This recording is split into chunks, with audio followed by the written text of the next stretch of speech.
gold standard of paranormal radio. And now, here's Gene Steinberg. So, as we put together the episode for last week with Colin Bennett, who wrote the book on Edward Ruppelt, UFOs over the White House, flying saucers over the White House, whatever, I must say I was gobsmacked how confusing his conversation was. Yeah, it was kind of tough to wade through at times, but you just got to admire the man for the amount of work he's done over the years. He's very entertaining. He's quite the character, and I really did enjoy the book. I felt his insight, personal opinion about Ruppelt's process, I think was spot on. I think he really brought up some very interesting points. I think his analysis of Ruppelt's process and the people around him was spot on. And I think it's a real, I think a good addition to, the whole Project Blue Book historical sort of revisionism. I think it's a very, very good addition to it. He kept calling it Operation Blue Book, of course, but I won't worry about that. The thing is, of course, I don't know if I had as many insights into Ruppelt the man as opposed to Ruppelt as the executive in charge of Project Blue Book. That would have been nice. But then he never made an effort, I guess, to contact any members of his family or people who knew him. That was a little puzzling and surprising, actually, now that you mention it. It's kind of armchair research ad infinitum. I mean, you could have written emails. You could have tried to do a little Google research and said, okay, let's see now. What was the name of his wife? Can I find that person? Is she still alive? Did he have children? What can we say? I think that would have fleshed out the narrative quite a bit. I think he's really into writing, and he's a very good writer, and some of his turns of phrase were quite memorable.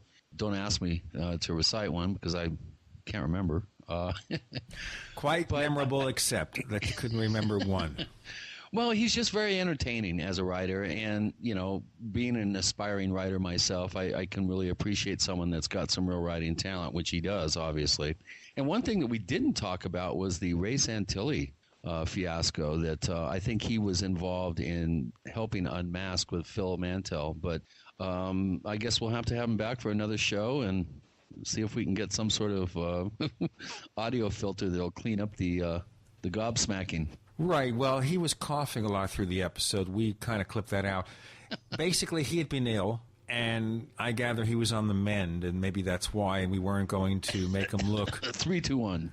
Go ahead. We weren't going to... 3, 2, 1. We weren't going to make him look 3, 2, 1 foolish on the show, so a lot of that was excised from the final version. 3, 2, 1. And I'm glad you were the one that had to do it. Thank you. I resemble that remark. In any case, no, it's interesting, though, that we have to look at how we got here. If we're looking at the UFO field, what we know about the subject, if we don't understand where we came from, we keep repeating the same mistakes. And that's such an unfortunate thing. So some of our listeners may think, who wants to know about UFO books from the 1950s? That's so old. It's before I was born. Well, maybe it was. But if you don't know what they did, why they did it, you're just going to repeat their mistakes all over again. Rehashing old territory. And one thing I've noticed, Gene, is in the past 2 weeks, we have added so many new forum posters and members of the Paracast community. And I don't know if you've noticed, but they're all in their 20s. And this is a very good sign, Gene. I know we're getting on more radio stations. I don't have the full list. I know very recently we joined a station in Corpus Christi, Texas, which is a pretty large city, pretty large metropolitan area. And Ray Stanford land. Sure. I'm happy that we joined that station and that we are in Corpus Christi. If you want the Paracast to be on your favorite radio station, a talk station in your city, write us, news@theparacast.com, news@theparacast.com. I will take that information. I'll send it on to our network people at GCN Network and have them work through it and see if they can't get them on the roster. So we're trying. We're trying to get on as many stations as possible. We cannot do it without your help. We need your help and advice. Speaking of the forums, it seems to me the discussion that has never ended and won't end is still about crystal skulls. There's no last word on that. It just goes on. Well, we're going to have to get who I consider to be arguably the top expert right now in the field. in terms of non-scientist experts, Stephen Mailer, who was Nick Nocerino's protege.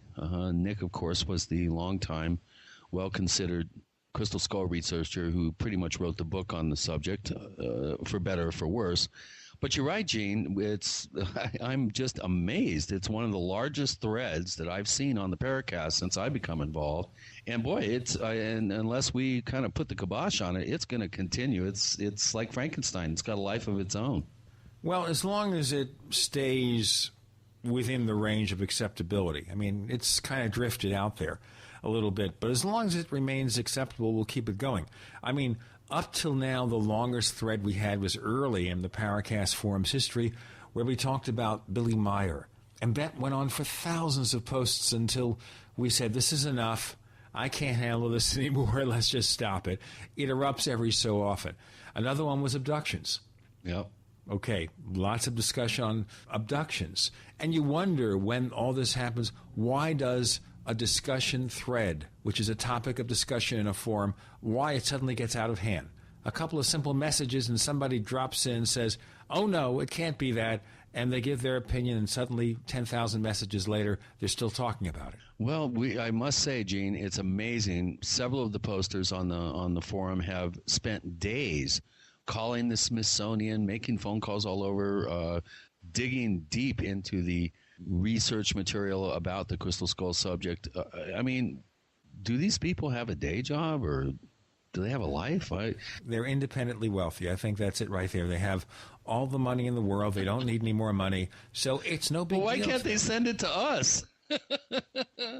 Well, we mentioned, I guess, half seriously, that if any of you has the ability to do research, conduct research about these subjects, and you're willing to contribute the facilities of your laboratory, and we can get samples to investigate, we could send you evidence of cases, photographs, etc., we'd welcome that. We did get a letter from somebody, a scientist, who said he has the facilities, so we're going to follow up on that. We are indeed.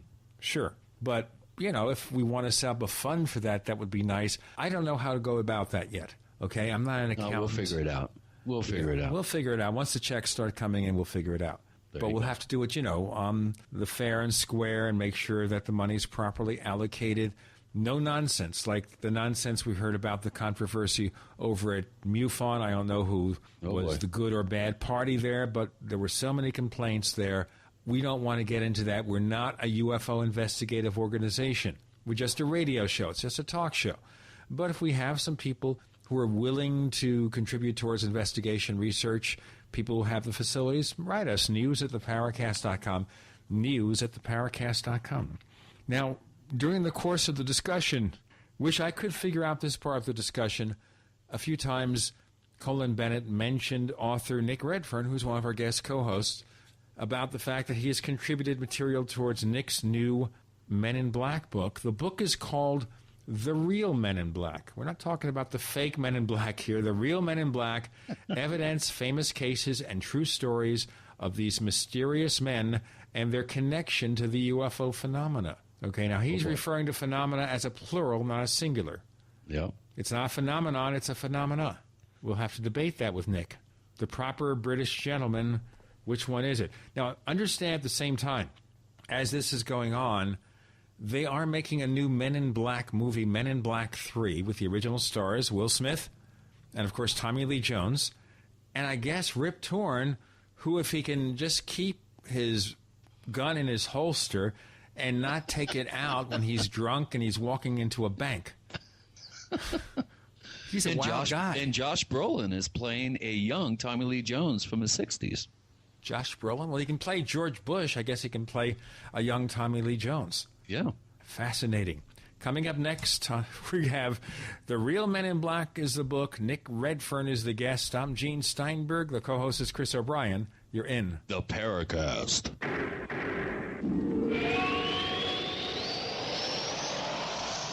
Okay, so who is watching your home when you're not there?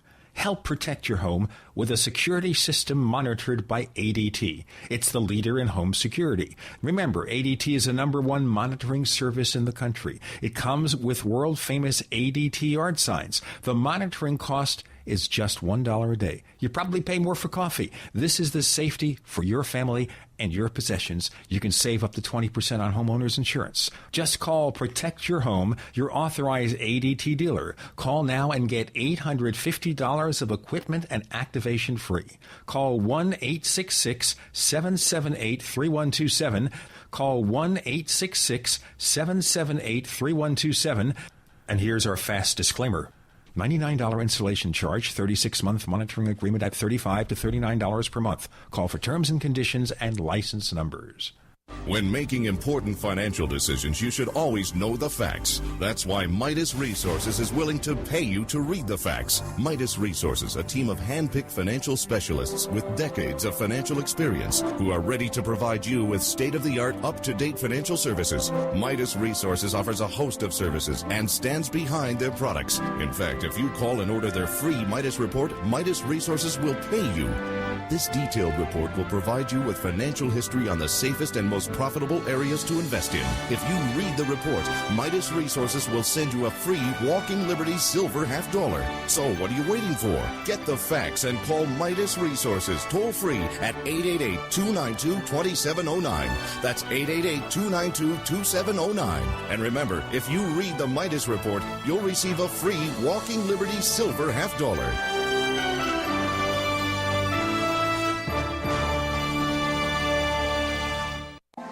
You've heard a lot lately about zeolite, but what is it and why do you need it? Zeolite is a beautiful, complex crystalline structure that encapsulates radiation and odors. Zeo-King zeolite naturally eliminates radiation poisoning your body may pick up from X-rays, security scanners, or nuclear fallout. Zeo-King flushes environmental toxins absorbed from smoke, cell phones, and chemicals. So it detoxifies heavy metals including mercury, lead, and cadmium. Zeo-King zeolite helps boost your immune system, allowing your body to balance itself and cut off food supply to cancer and parasites. Order your Zeo-King zeolite now from zeoking.com for only $39.99 and receive a free month supply with every order. Call 888-402-6779. That's 888-402-6779. Or visit zeoking.com. That's ZEOking.com for natural elimination of radiation poisoning. For centuries, silver has been used as a powerful natural antibiotic, and as a listener to this station, you probably already know the benefits of using colloidal silver. With so many websites to choose from, finding a reputable, patriotic company with great products at affordable prices can be a difficult task. Introducing UtopiaSilver.com. UtopiaSilver.com carries the best, most effective, and most affordable colloidal silver and colloidal gold products in the industry. UtopiaSilver.com also carries products to fit your lifestyle, including weight loss, immune system defense, cleanses, herbs, joint and bone care, and much more. First-time customers using promo code GCN50 will receive 50% off all colloidal products. Visit us today at Utopia Silver, that's UTOPIA Silver, utopiasilver.com, or call 888-213-4338. That's 888-213-4338. UtopiaSilver.com, taking back America's healthcare one American at a time. America's #1 source for independent talk radio for over a decade. We are the GCN Radio Network. We want to hear from you. If you have a comment or question about the Paracast, send it to news@theparacast.com. That's news@theparacast.com. And don't forget to visit our famous Paracast community forums at forum.theparacast.com. Get in on all the action at forum.theparacast.com. The co-host is Chris O'Brien. I'm Gene Steinberg. You're in the Paracast. Our guest this week is also one of our guest co-hosts. He's Nick Redfern, and the book is all about the real Men in Black. And before we talk about the real Men in Black, let me introduce you to the real REEL Men in Black from the movies. Now, this is what we hear about Men in Black. Of course, the most popular concept is in the movie, not in reality, and we'll have to separate that.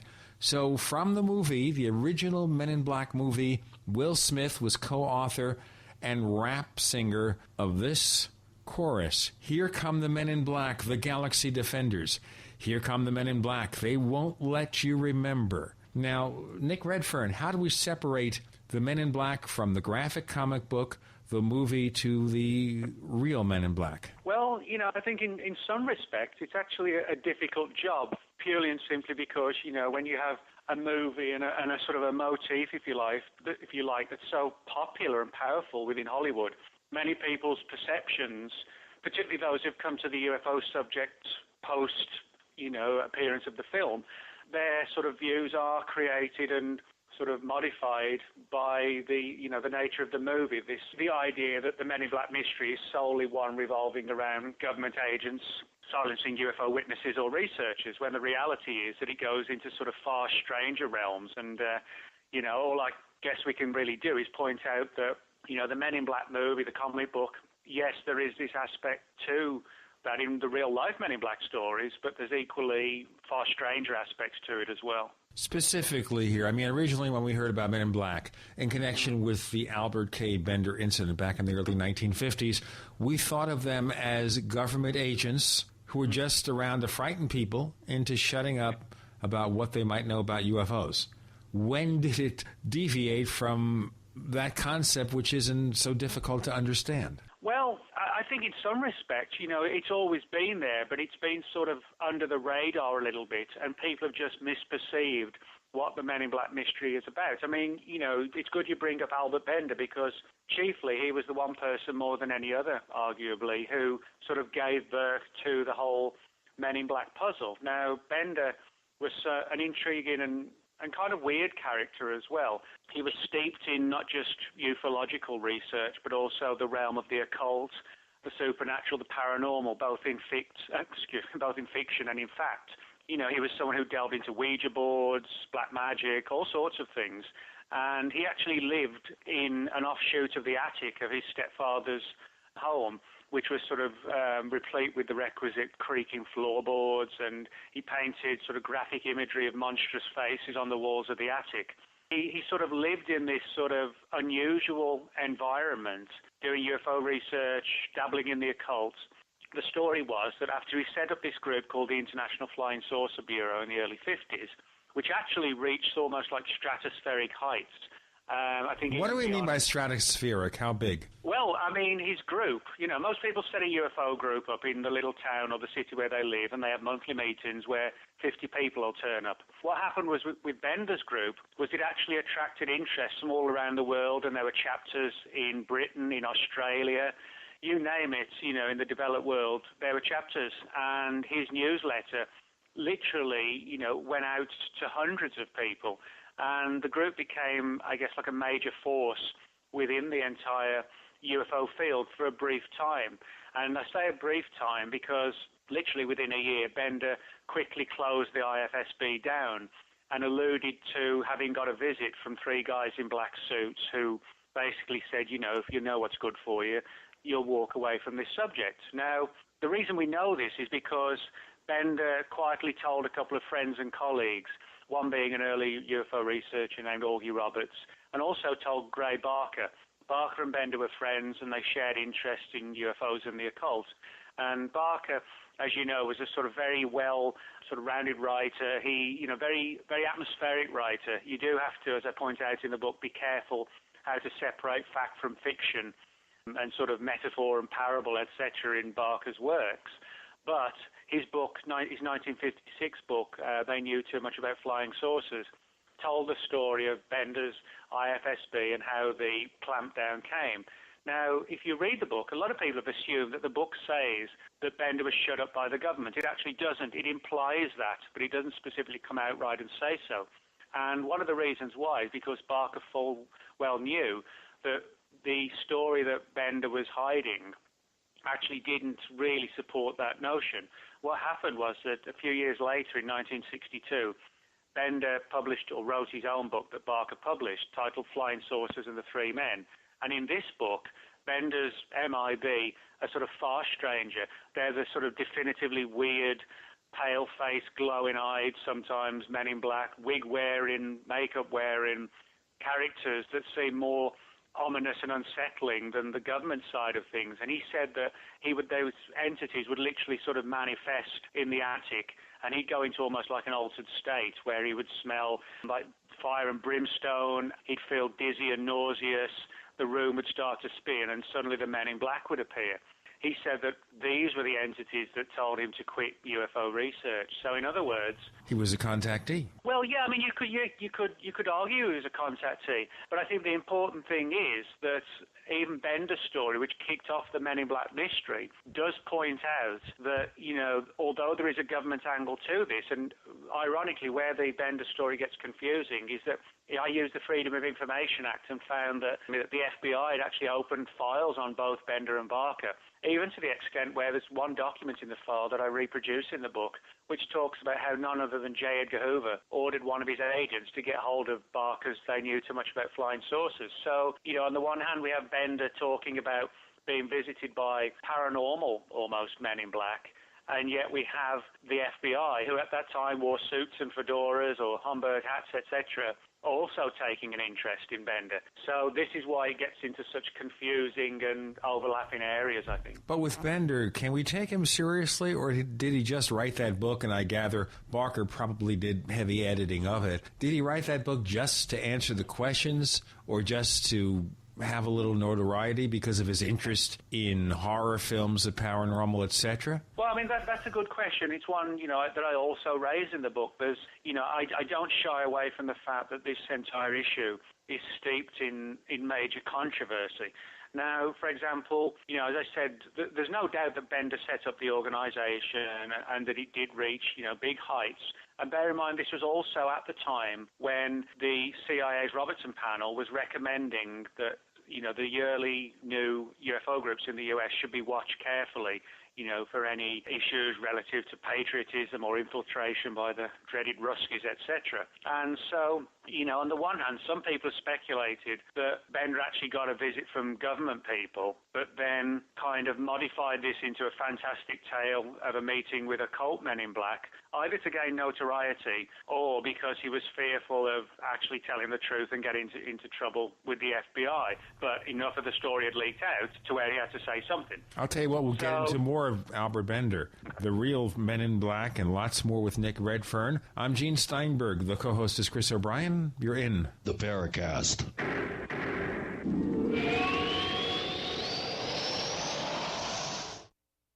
Ray Perkins, a reclusive veteran burned out from the Gulf War, lives tortured by relentless, perplexing nightmares.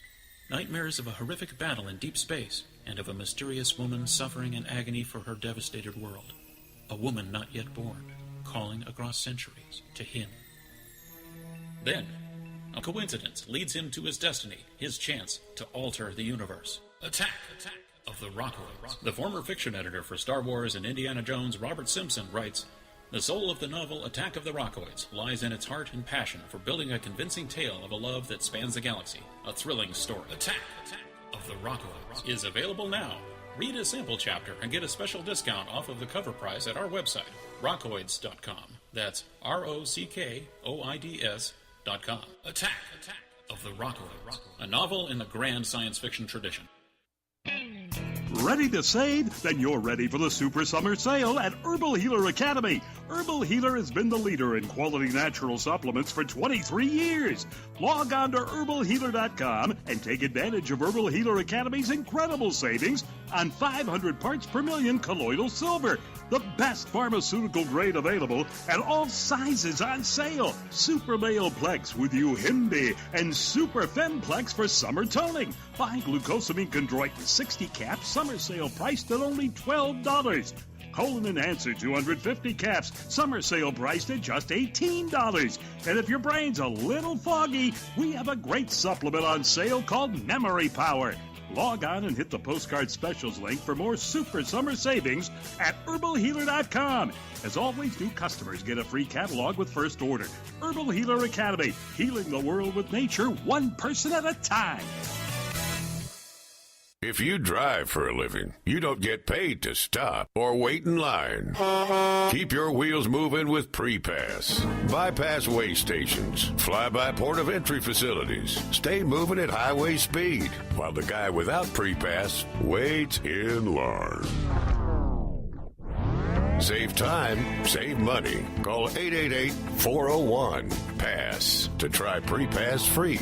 That's 888-401-PASS. Hi, this is Ted Anderson. Have you ever wondered why banks, stockbrokers, investment advisors won't talk about gold IRAs? They've been available since 1986, yet the financial industry won't recognize the value of gold for your retirement. Gold has outperformed paper investments, yet no word about IRAs. If you would like to have gold for your retirement, call 800-686-2237. Don't get left behind by rising inflation and low returns. Call 800-686-2237. Secure your future and call 1-800-686-2237. The American people think they live in a constitutional republic, land of the free, home of the brave. Right. Just try those lines on the judge when you get a ticket or have to deal with a big bad IRS. Instead, use escapeharassment.com. Since 1972, our volunteer group of researchers and educators have successfully taught how to escape tickets by law, and it works. Escape Harassment has 3 different steps to follow, depending on where you are in the ticket process. Learn how to escape tickets, IRS, or court proceedings before you go to court. For free, 3-minute pre-recorded information and FAQs, call this toll-free number, 1-877-457-9009.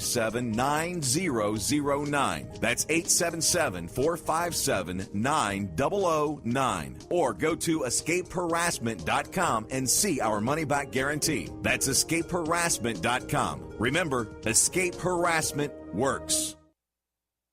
Are you tired of searching for great talk radio? Something more important. Search no more. We are the GCN Radio Network.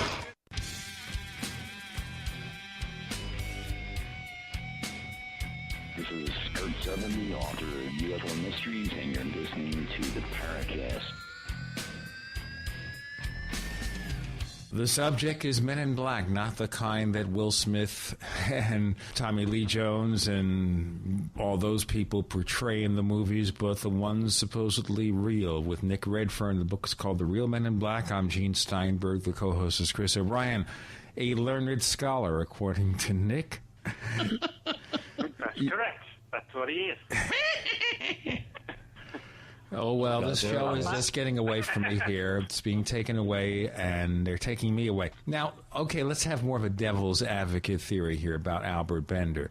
And that is, do you consider the possibility here that Bender contrived this Men in Black thing just because he lost interest in UFOs, wanted to get out of it, and decided to go out with a bang, as they were, and then after being contacted, overwhelmed, and otherwise being totally annoyed from people who kept visiting him at his home, writing him, calling him over the years, saying, tell us about the Men in Black, tell us about the Men in Black, and he said, okay, I'll write a book. Well, yeah, I think there's that aspect to it, but equally, I think, and most of the people I interviewed for the book also agreed that, and people who knew Bender, that he actually did get a visit from someone. The nature of who that someone is, is open to debate. For example, I interviewed Jerome Clark for the book, and Jerry was, very open to the idea that Bender really did get a visit from government agents, possibly sort of an outgrowth of this recommendation from the Robertson panel. But he also felt that Bender basically wrote his book, Flying Saucers and the Three Men, to get the UFO community off his back. Now, other people have speculated, and I get into this quite deeply in the book, about how Bender's experiences may have been some sort of like internal psychological experience. I talk about the fact that, when the Men in Black would appear, he would talk about, he'd go into a dizzy spell, he'd feel lightheaded as if he was drifting away into another world. The room would be filled with these sudden powerful odors like brimstone. And then, lo and behold, the Men in Black would appear, and then after a while, he would sort of drift back into reality. And as I point out, altered states of the mind, intense migraines, all of which Bender experienced, even imaginary smells, are all actually symptoms of a number of brain-borne situations, one of which is epilepsy. Epilepsy has all these characteristics, migraines, an altered state, and imaginary smells. A lot of people have reported like a brimstone-type smell who have epileptic seizures.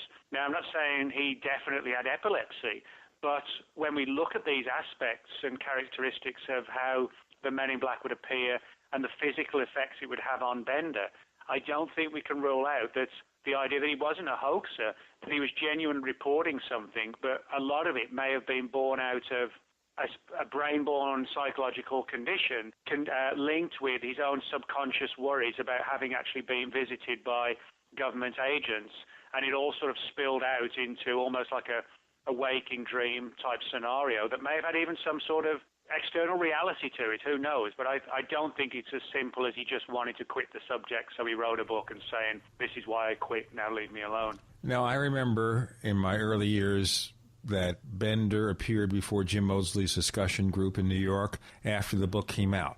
After that, I heard nothing from Bender. Did he just get out of it totally after that?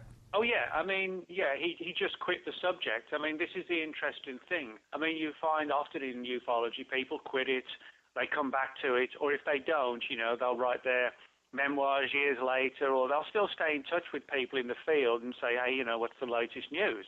That sort of thing. But Bender didn't. When he said he was walking away, he walked away. He surfaced from time to time again in other areas, but certainly not in the UFO subject. I mean, it was a case that he just did not want anything else to do with it at all. You said in other areas. How so? Well, one of the things he was actually interested in was the music of Max Steiner. And that was something that he got involved in quite deeply in and around Los Angeles. And, people would see him from time to time. There were stories people would try and photograph him or call him up, but he just did not want anything to do with this at all.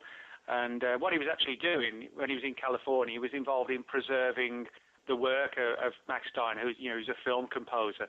And essentially he just did not, he would not speak to anyone who approached him about the UFO subject. And I think, this, to me, does speak certain volumes in the sense that if he just wanted to quit, it would be, well, okay, I've quit, leave me alone. It wasn't. It was almost like a terror-induced reluctance just not to talk about it. He just did not want to go down that path anymore. Okay, so we don't know, of course, what really happened to Bender, but do you think that the government really had people who'd run around and suggest to UFO witnesses or UFO club heads, hey, don't talk about this? Well, yeah, I mean, there's no doubt if we look at things from the historical perspective of when Bender kicked things off, as I said, I don't think the fact that Bender was at the height of his work in 52 and 53, that it's coincidence. This was the very same time frame that the Robertson panel was recommending, hey, we need to watch these early UFO groups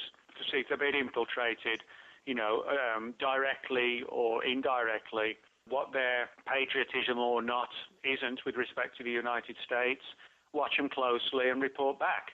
The fact that this is the very same time frame does lead me to believe that there were government people going out, according to the recommendations of the Robertson panel, watching UFO groups. I mean, we know the FBI visited people like George Van Tassel and George Adamski because they've declassified their files, which talk openly about the visits. It may well be, in some cases, those government people who, for the early 1950s, would have been dressed probably in black suits and fedora-type hats, might have overstepped the mark, and instead of just asking questions about the group, hey, what's all this going on with UFOs?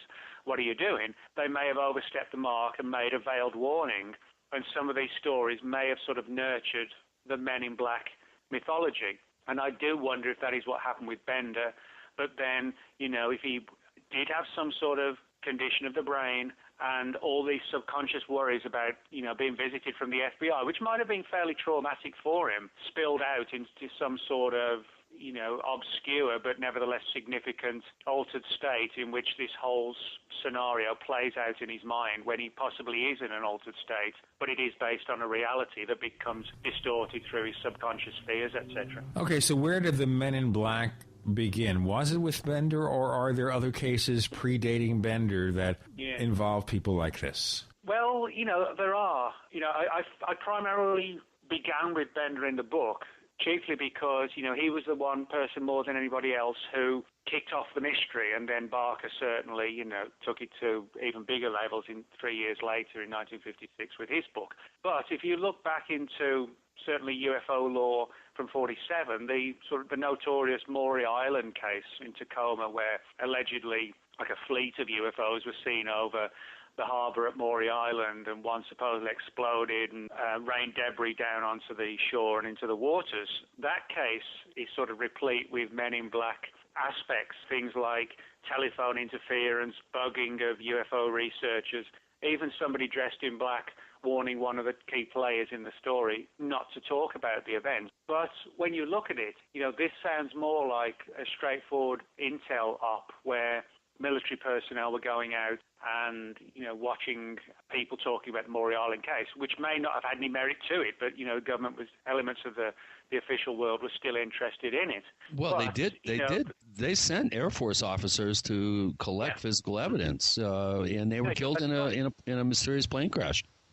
No, you're right. That's one of the strange things about the Maury Island case. So, again, to me, this sounds more like a straightforward military operation that had a lot of conspiratorial overtones, but I'm not entirely sure it has anything to do with the weirder Men in Black, which is sort of the focus of the book. The thrust of the book isn't so much the government angle, although I do have a chapter or two on that issue, but it's to point out to people that the imagery that we have of the Men in Black, the government's MIBs, is actually a small aspect of the story, and it may not be the most significant aspect either.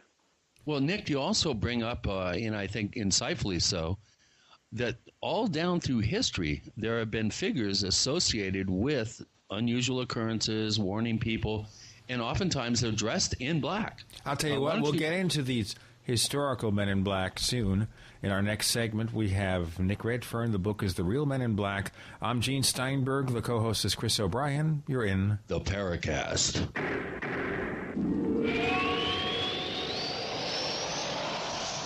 So here's what happened. I was placing an order online. The site went down. It just stopped responding. It took hours before it returned, but I'd already placed the order with another company. If your site goes down, you could lose business. And if you have a business or personal site, you want to know it's easy to run and it will stay online. At iWeb, your site is hosted on one of the most reliable networks in the world. Check it out. iWeb.com. That's iWeb.com. For 58 years, Fate has provided true reports of the strange and unknown. Fate brings you the latest in all aspects of the paranormal, like angels and miracles, psychic phenomena, ghosts, UFOs, and much, much more. To receive your complimentary Fate magazine, call now at 1-800-728-2730 or visit their website at www.fatemag.com. That's 1-800-728-2730. What are you waiting for? Your fate awaits. If you're concerned about radiation poisoning from Japan in the air, water, or food and can't find potassium iodide, go to RestoreYourHealthNow.com and choose Liquid Zeolite.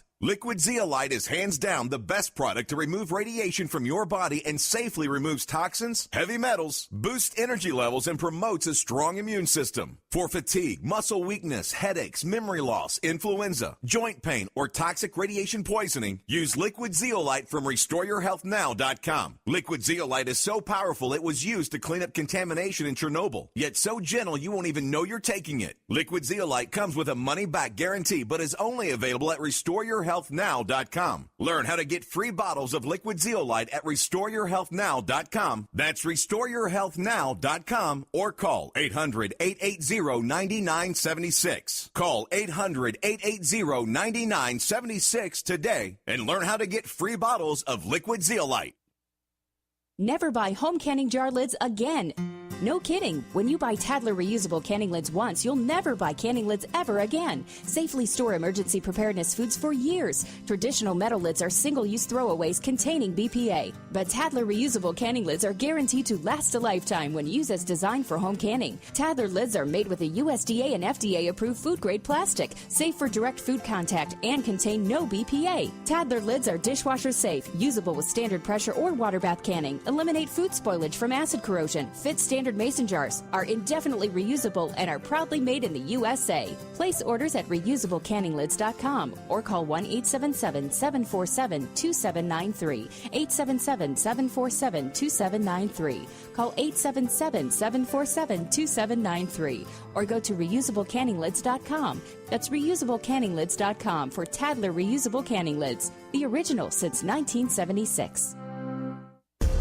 GCN listeners, why have you been hearing so much about Dermatol, the all-natural, all-purpose first aid spray? Because it's the must-have first aid product you need in your preparedness kit. Dermatol is made in America by Americans who know there's a more affordable, natural way to treat cuts, burns, bites, rashes, shingles, boils, and many other skin problems. Dermatol is gentle enough for diaper rash, powerful enough for bed sores, and harmless to the eyes and mouth. It's great for the whole family, even your family pets. Dermatol is antimicrobial, antifungal, antiviral, and not diminished by freezing, extreme heat, or years in storage. Dermatol is an absolute must for any first aid or preparedness kit. Dermatol's soothing, rapid restoration of injured skin is so effective, it's guaranteed. Order yours today. Call 800-217-6677. 800-217-6677. That's 800-217-6677. Efficient, economical, effective. Spray it all with Dermatol. The GCN Radio Network, providing the world with hard-hitting talk radio. GCN. Great talk radio starts here. You're in the Paracast. You never know what's going to happen next. Nick Redfern has a book out called The Real Men in Black, just out about the men in black, not just the physical ones, but maybe somewhat more than physical. The co-host is Chris O'Brien. I'm Gene Steinberg. You're in the Paracast.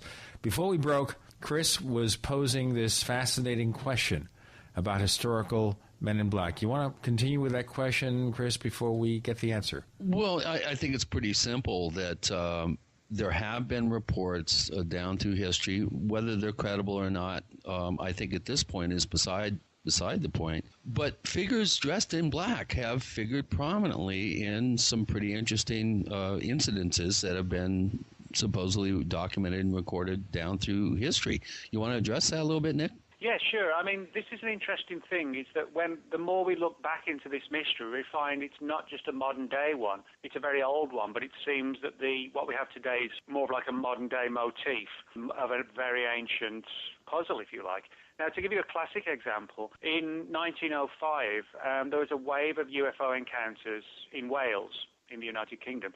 These were essentially, if you read the original newspaper reports, they sound like typical ghost lights, like the Marfa lights or something along those lines, that were seen late at night in sort of the dark hills and valleys of Wales. And, people at the time weren't talking about UFOs, and they thought it was something supernatural or paranormal. One of the newspapers that reported on this quite extensively was called the Barmouth Advertiser. And it talks about how during these particular encounters with these ghost lights in and around the valleys and the hills, this is an exact quote from the newspaper. In the neighborhood dwells an exceptionally intelligent young woman of the peasant stock whose bedroom has been visited 3 nights in succession by a man dressed in black. This figure has delivered a message to the girl which she is too frightened to relate. Now that sounds like something straight out of Keel, Barker, or Bender, and it's associated with weird lights. The person delivers a message which has intimidated the witness into silence, and they're dressed in black, and they're a man. It's like you could not get a closer description to the men in black than that, except for the fact that it originates in a Welsh newspaper in 1905. So when we get things like this, it demonstrates that whatever the nature of the phenomenon, it didn't begin in the 50s or the 40s, and with FBI personnel or CIA, etc. The CIA and the FBI certainly didn't exist back then, and I'm quite sure if they did, they wouldn't have been skulking around the valleys of Wales at 10 o'clock. Especially without their neuralizers. Yeah, exactly. Yeah. I mean, she remembered the encounter, but didn't want to talk about it. So evidently, they left their neuralizers back at headquarters. Yeah, that's sort of like a big no-no. Gotta watch out for those neuralizers. Yeah, exactly. We get fried brain. Neuralizers might be like a cell phone. We know that cell phones now can fry your brain. That's true. That's true, they do. That's why, using a cell phone, some people say is not the best thing, which, I don't know. We all use cell phones. I guess in 50 years, if we've all got brain cancer, we'll know they were right. So. Put it on speaker, dude. Mm-hmm. But yeah, I mean, this is just one example of, an old report. There are also reports that sound just like the Men in Black of mysterious characters turning up in sort of the 15 and 1600s when people are doing research into the realm of alchemy. These black cloaked figures back then, not sort of suit-wearing, Homburg-wearing figures, but black cloaked figures would turn up and impart secrets about alchemy, and stress to the person the importance of not dabbling recklessly in this sort of field, and then they'd vanish as mysteriously as they'd appeared. So you have to wonder, has the mystery been around as long as we've been around? But perhaps its motif changes depending on the cultural settings and the perceptions of the people of the particular time. Chris? Oh, it's up to me? I've rendered everybody into total silence. Well, that's a really good point, Nick. And like many subjects in the paranormal that appear to have a modern sort of face, if you dig deep enough and go back in time, you find tantalizing clues that maybe some of these paranormal mysteries that we're, thinking as a modern thing actually have more ancient roots. And I think this is an important point that you bring up in the book. And why don't we continue kind of in our timeline here in the 50s, look at some of the other cases that occurred that support some sort of paranormal that appears to be government, or government that appears to be paranormal cases that kind of help fuel this whole thing as it's burbling in the culture, and look at some of those earlier cases from the 50s. Well, I mean, even Barker himself, was partly responsible, not just with his book, for sort of nurturing the Men in Black mystery, but he even claimed to have been visited by an agent of the FBI who wanted to know all about Bender's IFSB, which, could be seen as adding weight to the notion that Bender actually really did get a visit from government people. Now, people have speculated that because Barker, everybody interviewed, about Barker, said, no, the guy was not a liar when he wrote the books that he wrote, but he wasn't above turning, a bright sunny day into the proverbial dark and stormy night. And he would perhaps modify a few things, not from a deceptive perspective, but actually trying to get across real ideas, themes, etc., that he believed, and that he felt, changing a few things here and there, if it had the desired effect, was worthwhile. So sounds like John Keel. Yeah, so we have to be very careful, with some of these early accounts from Bender and Barker. But Barker, as I said, had this alleged experience with an FBI agent. And throughout the 50s, we get things like this. We see reports of people turning up apparently looking like government agents and silencing people. But then in the 60s, which is still sort of the early years of Men in Black research, we do see a change where it becomes definitively weird. And I think this is partly due, or majorly due, to the fact that Barker was still on the scene and John Keel came on the scene as well, and began doing research into places like Point Pleasant with the Mothman saga and the many and varied Men in Black that turned up in that particular situation. I mean, I talk about these in the book as well. The fact that a lot of people, because you see the Mothman Prophecies film, it tells the story of Mothman, but the Men in Black don't appear in it at all. But it's Richard Gere is actually kind of the Men in Black. Yeah, you don't really have any sort of real Men in Black, but if you read Keel's book, it's dominated by Men in Black encounters. And a number of these in the town of Point Pleasant were reported by a local journalist, newspaper journalist on the Point Pleasant, she was the Point Pleasant correspondent for a West Virginia paper called The Messenger, a woman named Mary Heyer. And she reported to Keel a number of encounters with the Men in Black. One who literally sort of turned up late one night and he had sort of like a bowl-type haircut, was actually smaller than 5 feet in height, and these weird hypnotic eyes. The craziest thing about it of all was that he seemed weirdly obsessed by Heyer's ballpoint pen. And when she told him, well, he could keep it, he sort of gave out this bone-chilling, cackle-like laugh and charged off out the door into the night. You know, this is just sort of the bizarre things that we get in these Men in Black reports. You know, they sort of almost thrive on absurdity, if you like. Sounds like a jokester to me, Gene. And you know what? Another question I'd ask here then is, we know, of course, that Gray Barker and especially John Keel were probing into these Men in Black cases, especially cases where the Men in Black did not seem to be government agents, but something altogether different. Do those cases exist outside of their investigations of them? Did they persist after Keel and Barker left the scene?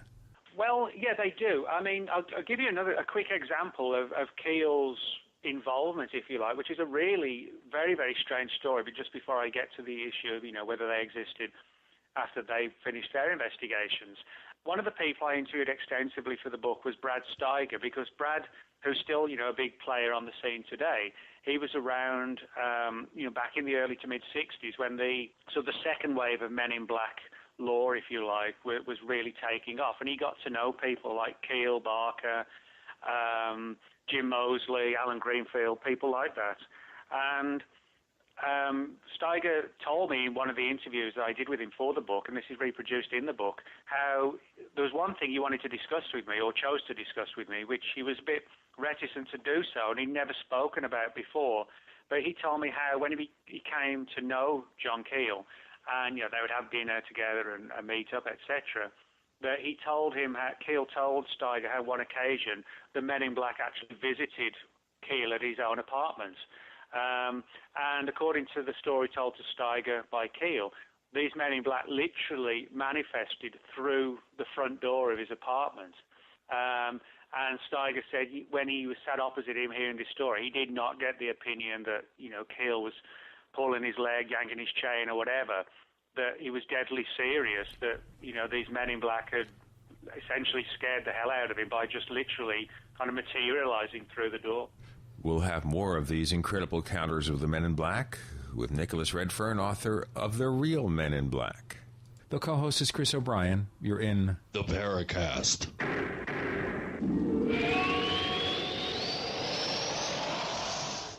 Hi, this is Ted Anderson. If you'd like to listen to GCN programs on the go, I have great news. GCN has created a Droid and iPhone application, and it's free. Just as easy as going to GCNlive.com, click on the banner, and download. Before you know it, you'll be listening to your favorite hard-hitting GCN shows, live or on demand, right on your Droid or iPhone, 24/7 and on the go. So download the Droid and iPhone app free by clicking on the banner at GCNlive.com. Thanks again for listening to GCNlive.com. Again, that's GCNlive.com. Hi, this is Ted Anderson. Have you ever wondered why banks, stockbrokers, investment advisors won't talk about gold IRAs? They've been available since 1986, yet the financial industry won't recognize the value of gold for your retirement. Gold has outperformed paper investments, yet no word about IRAs. If you would like to have gold for your retirement, call 800-686-2237. Don't get left behind by rising inflation and low returns. Call 800-686-2237. Secure your future and call 1-800-686-2237.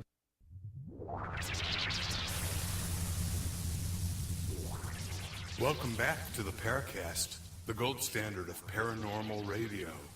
And now, here's Gene Steinberg.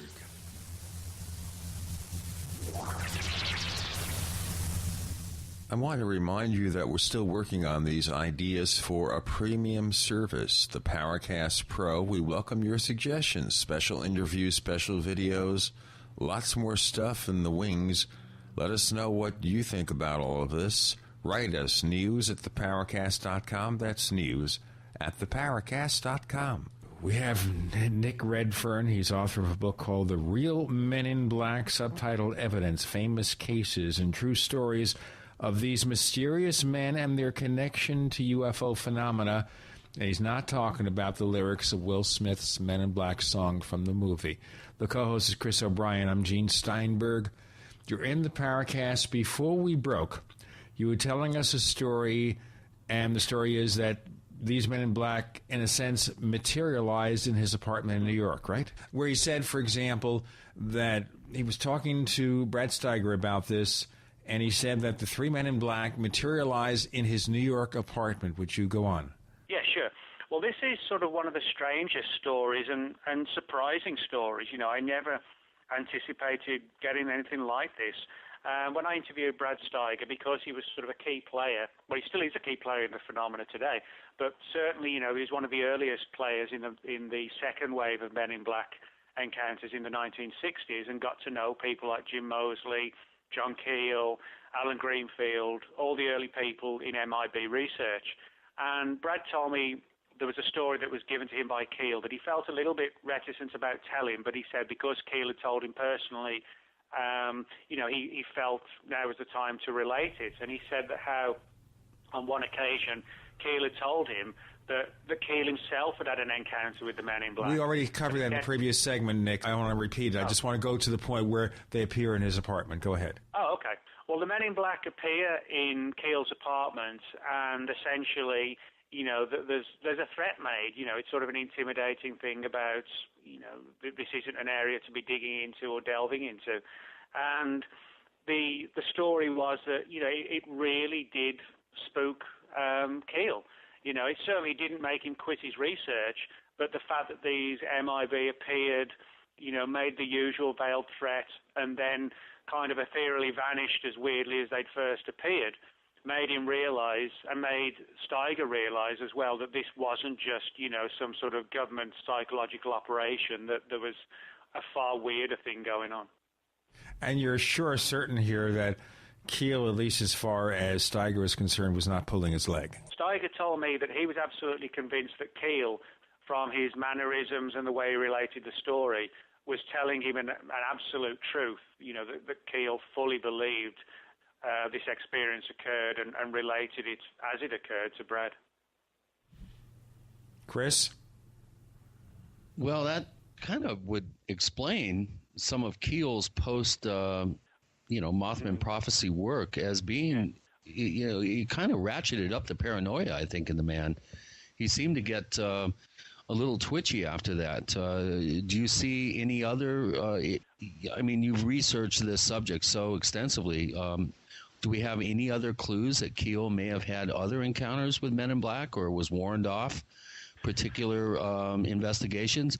Of course, Mothman is filled with these weird phone calls, arriving at a motel just by chance. He wanted to, stop for the night, and he'd arrive at the hotel, and there'd be a message waiting for him, and he picked the motel at random. This is like the area, I think, where we get into more of a paranormal version of the Men in Black that almost seem to be time-based in nature, and I'm sure we're going to cover the whole, time traveler potential in this show. But do we have any other indications that Keel was visited subsequently to the Mothman investigation? Well, we don't have hard evidence that he was visited, but you do make a good point when you point out that I think one of the things Keel realized was that the more he delved into the phenomenon, the more the phenomenon began to get its grips into him. And, you rightly point out, and as I note in the book, he would go on investigations and have these weird events, weird synchronicities happen, pulling up a hotel and then finding somebody calls him in a weird mechanical voice on the phone when no one knows he's there. There was mail interference, extensive telephone interference. And I think reading Keel's work, you begin to realize that he was clear on one thing, that when you look into this phenomena, somehow it realizes you're looking and it turns the tables. And I think Keel alludes to this throughout his work, and, purely and simply because it happened to him. And I think because of this largely unknown story told by Brad Steiger, then I think this has to have had some sort of bearing upon Keel's conclusions. If he wasn't pulling anybody's leg or whatever, or wasn't hallucinating, and three shadowy figures really did materialize in his room, then to me that would fully explain why his writings from then on went down the pathway that sort of extended far away from, nuts and bolts UFOs, or Mothman is just a flesh and blood animal, or Bigfoot's a flesh and blood animal. His entire writing from then on pretty much was down the pathway that, no, this is definitively paranormal, regardless of how we define what the paranormal is or isn't. It also sounds like it became definitively paranoid because of fear that something bad was going to happen. Well, this is actually something, this is a trend or a characteristic that you find throughout the entirety of MIB lore and visitation. I don't think there's hardly anybody I interviewed for the book, in terms of eyewitnesses at least, who had had a Men in Black encounter, who didn't, for a while afterwards at least, to a degree, become paranoid. Now, that's not besmirching their character. It was just the fact that the experience so traumatized them that for a while, some of them, they would be looking through the blinds, and if a black car pulled up outside or went slowly by in the street, it would induce a panic attack or the heart would just race. Other people, it didn't just sort of affect them for a month or two. It had major, long-standing effects to where they almost plunged into kind of like a post-traumatic stress disorder. I mean, Albert Bender, when his experiences when the Men in Black began, he was sort of like bright-eyed and ready to hit the UFO research field, so to speak. Over time, he would be pummeled by migraines, ill health. He developed a totally illogical fear of developing cancer when he was only a very young man. He would see shadowy entities, even in the cinema when he would go on a Saturday night.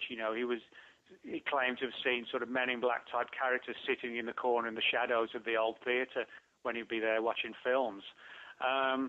So, we see this developing massively in people who've had MIB visits, the idea that it overwhelms them, the experience overwhelms them, and to an extent, it takes over their life.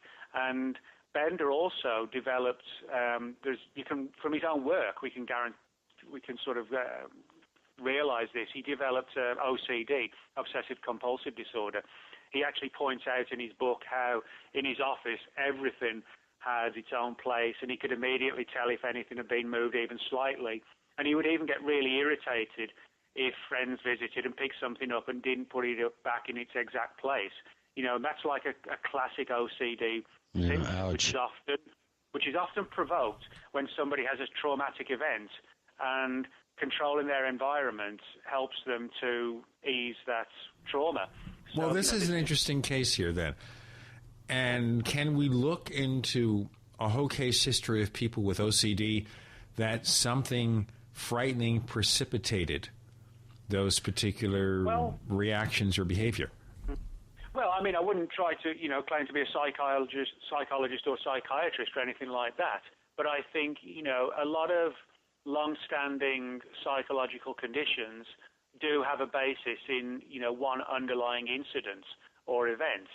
I mean, I'm not going to name names, but I mean, I'll give you a classic example. It had nothing to do with ufology, but it does have a bearing on, the question you brought up. I'll tell you what, I'll ask you to recite that case in our next segment. Okay. We have Nick Redfern. The book is called The Real Men in Black. I'm Gene Steinberg. The co-host is Chris O'Brien. You're in the Paracast. Whoa!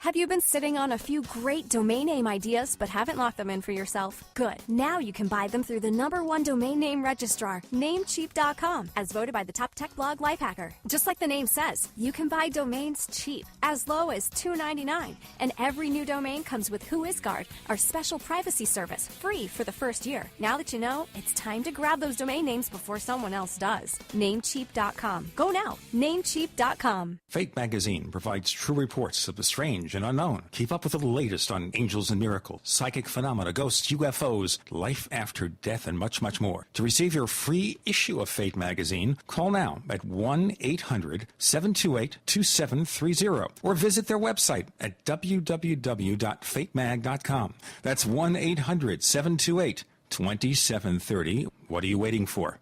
Your fate awaits. As many people know, ever since President Nixon took us off the gold standard, the U.S. dollar has been devaluating. What people don't know, however, is how this directly affects your personal finances. Is there a way to protect your portfolios from losing value? The answer to all of this is gold and silver. They both have maintained their purchasing power for 6,000 years. If you had $100,000 in cash and $100,000 in gold and silver back in 1913 and kept them until now, your cash would have the buying power of only $4,800, but your gold and silver would have the buying power of $3 million. The answer to protecting your assets is simple. Call John Ballman today at 1-800-686-2237, extension 169. Get all your questions answered before your money is worth zero. Call 1-800-686-2237, extension 169. Take action today while we still accept paper dollars for gold. That's 1-800-686-2237, extension 169. We all need to prepare ourselves. You might have the food, water, gold, and silver, but ask yourself, are you truly prepared? That's why you need to visit MaineMilitary.com. MaineMilitary.com carries everything you need: gas masks, wool blankets, fire starter kits, high-capacity magazines, chemical suits, military surplus items, and much more. Do you own a firearm? MaineMilitary.com has a large selection of pistols and rifles suited for your needs. Are your local stores sold out of ammunition? Call or visit them today for prices on hard-to-find ammo and bulk ammo orders. You don't need to worry about having a military surplus store in your area because MaineMilitary.com is the only store you'll ever need, all from the comfort of your computer. Visit them online today at MaineMilitary.com. That's Maine, like the state, military.com. Or call them at 1-877-608-0179. That's 1-877-608-0179. If you drive for a living, you don't get paid to stop or wait in line. Keep your wheels moving with pre-pass. Bypass way stations, fly-by port of entry facilities. Stay moving at highway speed while the guy without pre-pass waits in line. Save time, save money. Call 888-401-PASS to try pre-pass free. That's 888-401-PASS. Hi, this is Ted Anderson. Have you ever wondered why banks, stockbrokers, investment advisors won't talk about gold IRAs? They've been available since 1986, yet the financial industry won't recognize the value of gold for your retirement. Gold has outperformed paper investments, yet no word about IRAs. If you would like to have gold for your retirement, call 800-686-2237. Don't get left behind by rising inflation and low returns. Call 800-686-2237. Secure your future and call 1-800-686-2237. America's #1 source for independent talk radio for over a decade. We are the GCN Radio Network.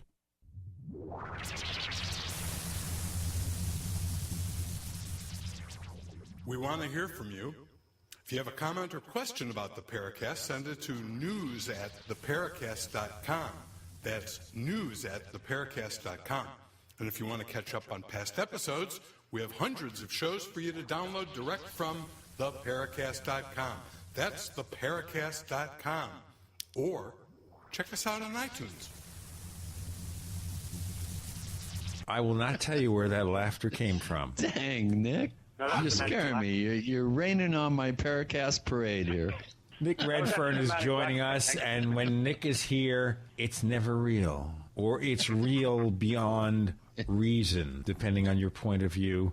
The book is The Real Men in Black. Speaking of real, I'm Gene Steinberg, the co-host is Chris O'Brien, and you're about to talk about something that precipitated an OCD behavioral pattern? Yeah, I mean, again, it's nothing to do with UFOs, but it does serve as a parallel as to how traumatic events can provoke unusual behavior, and we can apply this to the Men in Black. The example is when I was at school, I went to school with a girl who developed anorexia and got extremely, extremely ill with it, and basically got like a warning from the doctor, that if you continue on this pathway, your heart muscles will be so affected and degenerated, you'll have a heart attack at 25 or whatever and die. She actually got over the anorexia, but for, I can't remember the exact amount of time, but I do recall it was like 6 or 7 years, literally. She had like a phobia of exercising or, anything like this where it might put a strain on her heart.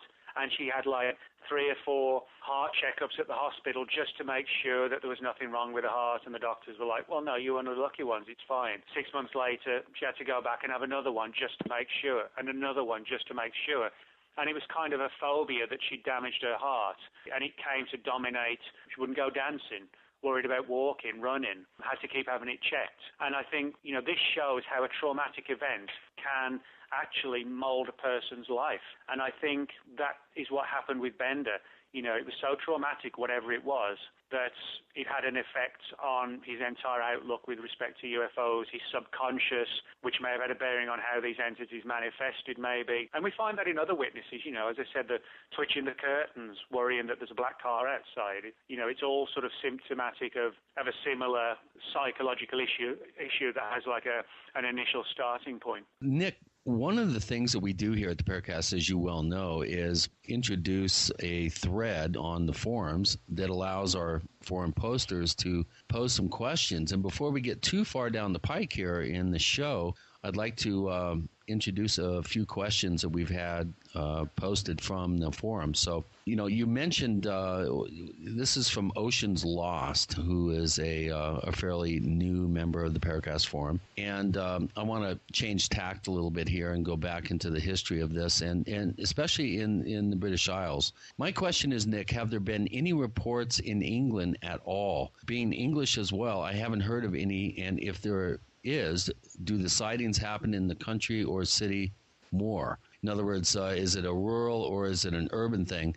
You did mention the Wales, reports from 1905. Are there any other outside of the U.S. cases, let's say, just to kind of cast a broad net here, where we have fairly well-documented reports or people going on the record saying that Men in Black have visited them outside of the U.S.? Oh, yeah. I mean, there's a number of significant cases. You can find cases from Australia. I talk about in the book Australia, Mexico, Puerto Rico, the US, Britain. I mean, to give you an example from Britain, originally where I'm from, so, I know of a number of these cases.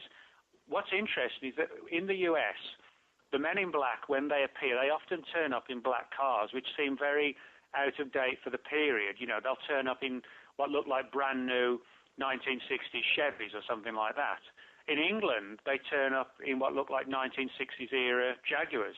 So, we have this angle as well, which is sort of a parallel, the behavior of the Men in Black, the style, the way they turn up. There's one very interesting case that I looked into, which actually does push at least some of the Men in Black stuff down the government angle. And this is a really interesting case. It involves a woman named Anne Lehman, who I interviewed a few years ago. And she told me how in 1962, she was living actually in a countryside area, a very rural area, and she'd seen this strange light going across the sky. Actually said it came back on several nights, but she said it wasn't a star, it was moving at speed, but it would be flying low over the old hills, like 2 o'clock in the morning.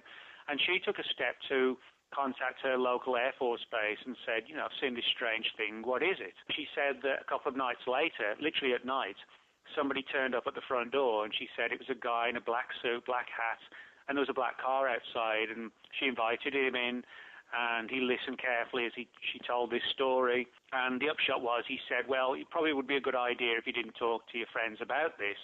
And he asked if he could take some pencil drawings that she'd made of the object and its movements, and she said, sure, thought it was going to be for the part of the investigation.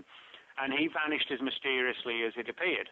She never got the drawings back, and, confiscation of materials is often a classic aspect of Men in Black stories. Now, this would be just another Men in Black story from this woman, Anne Lehman, were it not for the fact that a few years ago, when the British government was declassifying its various UFO files, it declassified a whole swathe of files from the early 1960s. And one of the files actually dealt with Anne Lehman's experience. And there's a report in the file written by the man who visited her, and he's identified as a Sergeant J.W. Scott, who was attached to the British Royal Air Force's Provost and Security Services. The Provost and Security Services are like the British equivalent of the US Air Force Office of Special Investigations. But the PNSS, one of their official mandates is to undertake psychological warfare operations, counterintelligence operations, the sort of very type of people you would expect to go out on these missions. The fact that this guy appeared in a black car, dressed as a man in black, not in military uniform, does make me think that this is an example of where government personnel may actually have almost sort of camouflaged themselves as the weirder men in black to cover their tracks.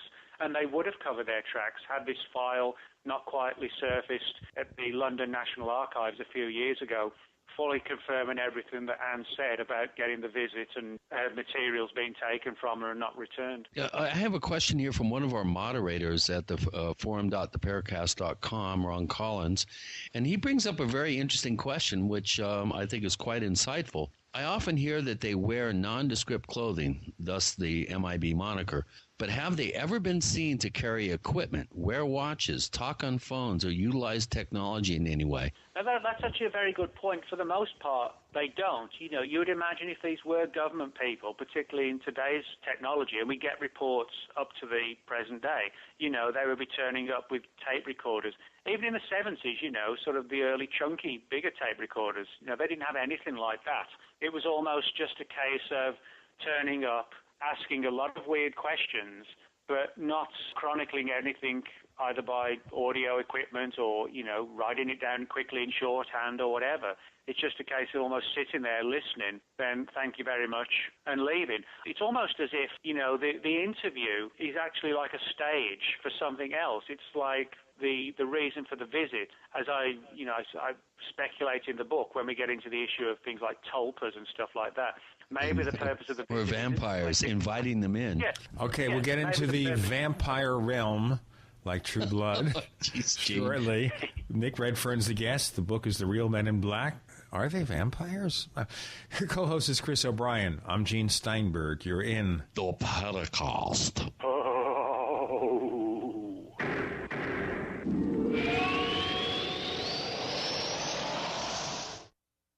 Ray Perkins, a reclusive veteran burned out from the Gulf War, lives tortured by relentless, perplexing nightmares. Nightmares of a horrific battle in deep space and of a mysterious woman suffering in agony for her devastated world. A woman not yet born, calling across centuries to him. Then, a coincidence leads him to his destiny, his chance to alter the universe. Attack of the Rockoids. The former fiction editor for Star Wars and Indiana Jones, Robert Simpson, writes, "The soul of the novel Attack of the Rockoids lies in its heart and passion for building a convincing tale of a love that spans the galaxy, a thrilling story. Attack of the Rockoids is available now. Read a sample chapter and get a special discount off of the cover price at our website, rockoids.com.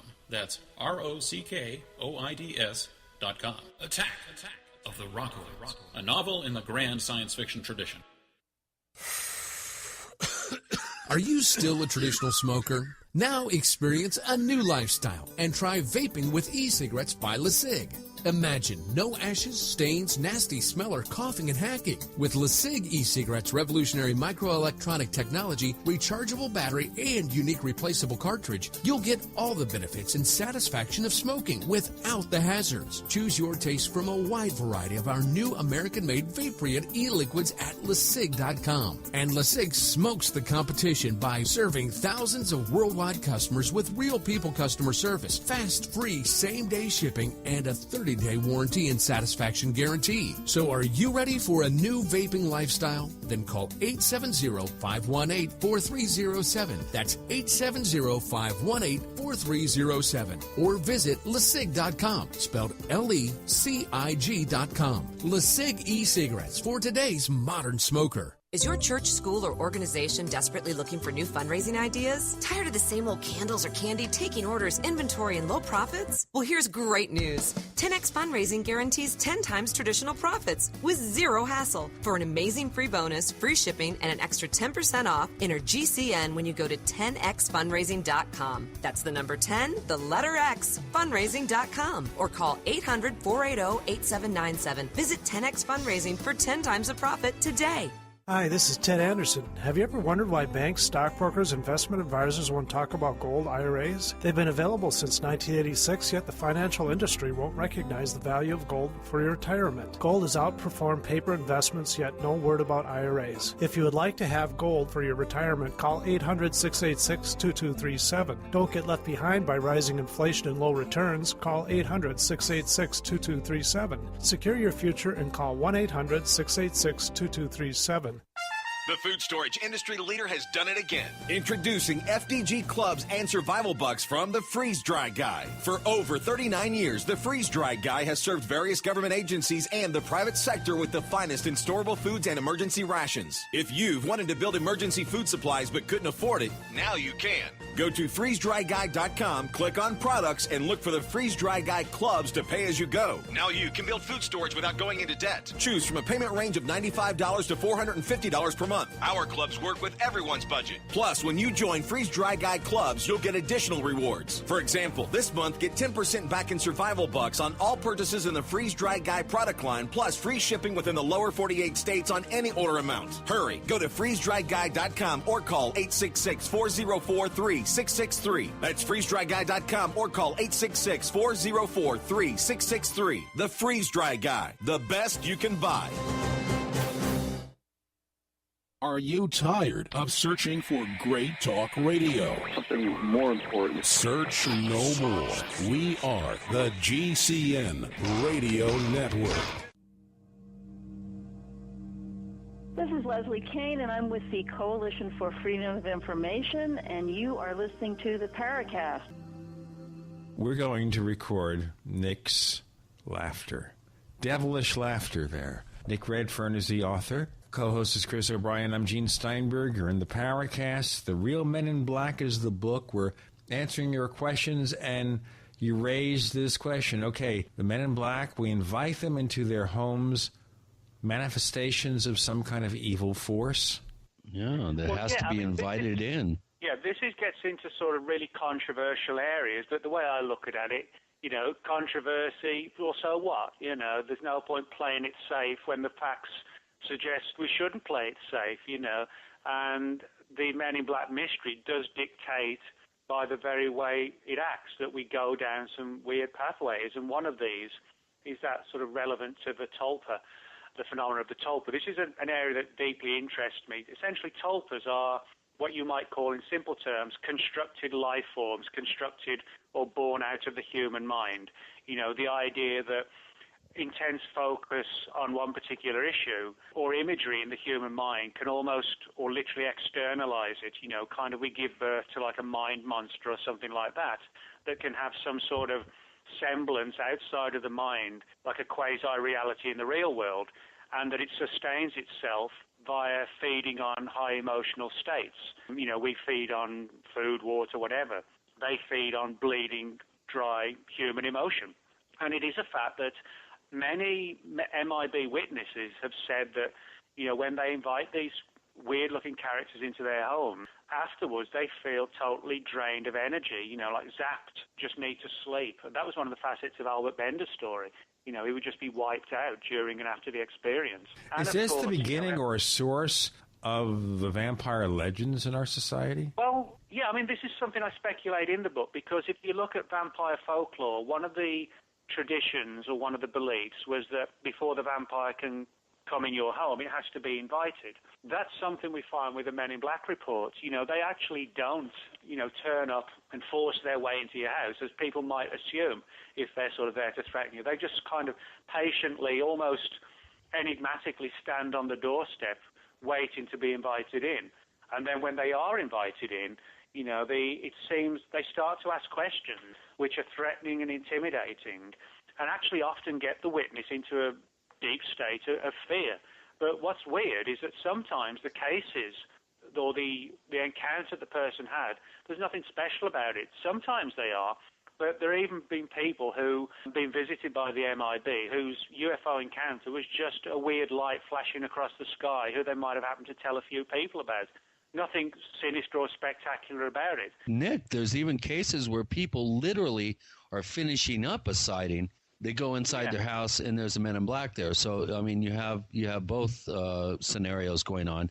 And let's not forget the Bender and Keel claims that these Men in Black manifested within their personal space in their house without being invited. So we have both sides of the equation going on. Yeah, we definitely do. And I think, it's important to note that fear, the inducement of fear, or the provoking fear, seems to be a central point of the encounter. Now, some people have naturally assumed that the fear angle is just because the person's worried they've been visited by the government and they're going to get into big trouble. But it seems that investigating the encounter and wanting the witness to stay silent is almost like a ruse. It's almost as if they provoke the fear because that's the intent of the visit, is to put the person in a state of fear. Then, we could argue, well, is that then evidence that some of these things could be tulpas, the idea that they feed on that fear?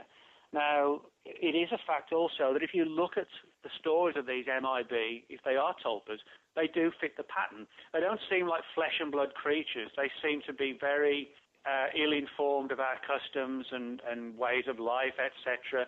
They get confused. They run out of temporary energy. life forms. Temporary life forms, yeah, almost as if, it's kind of like a computer program. You run the program, and then when the program's finished, it shuts down. That's what they seem to be like, that they're sent out to perform one particular task.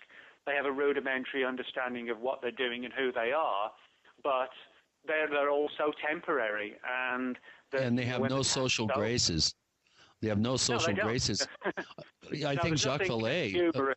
You didn't mention the Happy Camp case, if memory serves me correct here, but Jacques Vallée, I think, in Confrontations mentioned Men in Black that attempted to eat Jell-O with a fork like they'd never seen Jell-O before. I seem to remember that. I'm not sure if my attribution is correct, but you mean you don't eat it with a fork? Excuse me.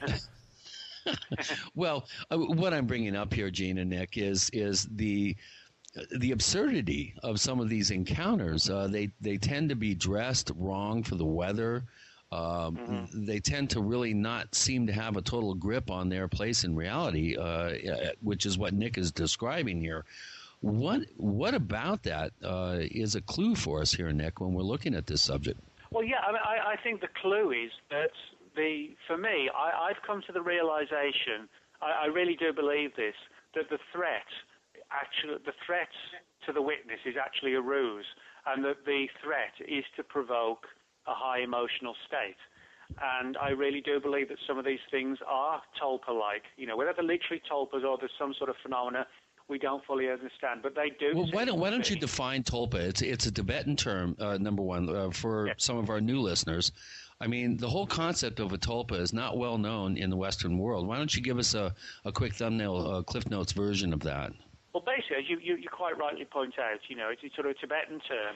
A tulpa, you imagine, let's say, for example, you focus on an image in your mind of, let's say, a huge wolf with glowing red eyes, and you focus on that image for days and weeks, and you sort of nurture it, and, you construct the image of it, how its fur looks, how it feels, etc., etc., and you focus on projecting this image externally out of your mind.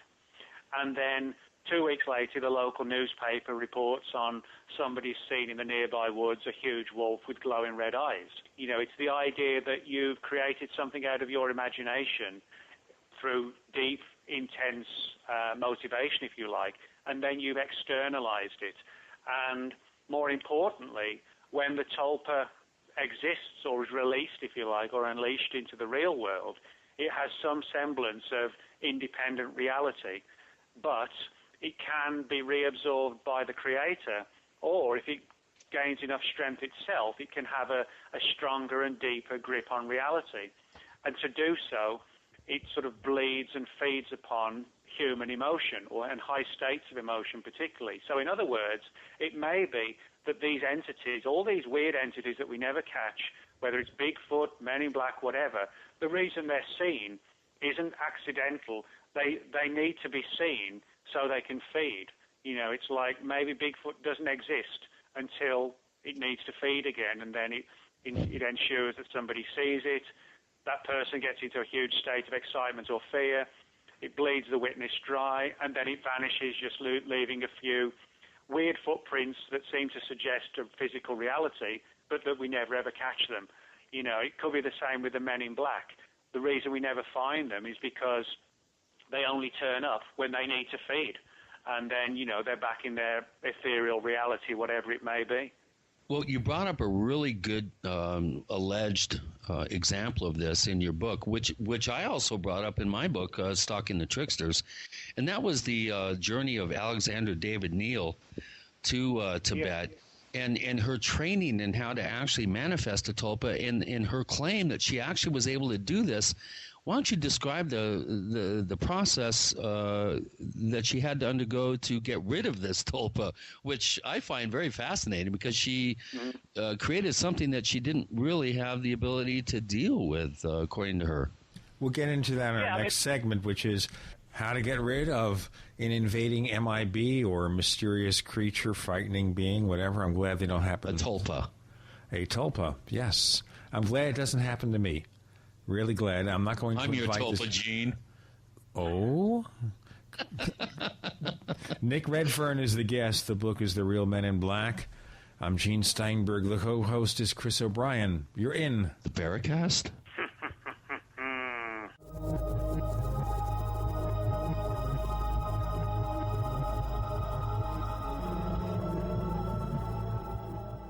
Graphic Converter is the image manipulation tool for the rest of us. It does not use any database. You get full control of all your files. Want to view the images of a folder? Drag it into Graphic Converter, and a powerful browser opens up to show your image files. You could use it for slideshows. You could use it to import images from digital cameras or from scanners. Need to do some image editing? You can do that too in Graphic Converter. Also print catalogs. Convert from so many formats I can't even list them. Download now to see if Graphic Converter is good for you, like 1.5 million other users. Guess what? You could save money when you buy Graphic Converter. Use the coupon code Night Owl. Use the coupon code Night Owl to get a special price for Graphic Converter. Go to lemkesoft.com. That's Lemke soft.com. Lemkesoft.com. Lemke soft.com. The largest part of gaining radiant health is detoxification. You can drink ionized water, cleanse your intestines, eat a perfect diet, and even take lots of quality supplements and in many instances only make minimal progress. What is the key to detoxifying your body of mercury, heavy metals, chemicals, and drugs? It is glutathione. Glutathione is the master antioxidant used to detoxify your entire body. It stops free radicals, keeps cells young, and reduces inflammation. One World Whey protein powder may be able to raise your glutathione production by 64% or more. One World Whey is more effective than any other whey protein powder on the market because it is unheated and from grass-fed cows. All other, quote, cold-processed whey protein powders have been heated and damaged by 15% or more. One World Whey comes in 3 delicious flavors. Call 888-988-3325. That's 888-988-3325. Or visit oneworldwhey.com. That's oneworld.com. Never buy home canning jar lids again. No kidding. When you buy Tadler reusable canning lids once, you'll never buy canning lids ever again. Safely store emergency preparedness foods for years. Traditional metal lids are single-use throwaways containing BPA. But Tadler reusable canning lids are guaranteed to last a lifetime when used as designed for home canning. Tadler lids are made with a USDA and FDA-approved food-grade plastic, safe for direct food contact, and contain no BPA. Tadler lids are dishwasher safe, usable with standard pressure or water bath canning, eliminate food spoilage from acid corrosion, fit standard mason jars, are indefinitely reusable, and are proudly made in the USA. Place orders at reusablecanninglids.com or call 1-877-747-2793. 877-747-2793. Call 877-747-2793 or go to reusablecanninglids.com. That's reusablecanninglids.com for Tadler reusable canning lids, the original since 1976. We all know that Berkey water purification systems are the most trusted name in water filtration. As an authorized Berkey dealer for over 6 years and serving thousands of satisfied customers, the Berkey Guy offers amazing specials for Berkey water filtration systems. The Berkey Light systems include a set of self-sterilizing and recleanable black purification elements that purify water by removing chlorine, pathogenic bacteria, cysts, and parasites to non-detectable levels and remove harmful chemicals such as herbicides and pesticides. Order the Berkey Light system today, complete with 2 black Berkey elements for only $231, and the Berkey Guy will ship your order free of charge. With the purchase of a Berkey Light, the Berkey Guy is also offering a set of fluoride and arsenic filters for only $39.99. That's over 30% off the retail price. Call the Berkey Guy at 1-877-886-3653. That's 1-877-886-3653. Or order online at goberkey.com. That's goberkey.com today. The GCN Radio Network, providing the world with hard-hitting talk radio. GCN. Great talk radio starts here. This is Jim Mosley, editor of Saucer Smear, and I'm here to say a good word or two about the Paracast, which I believe is the gold standard of paranormal radio. Listen to it if you can.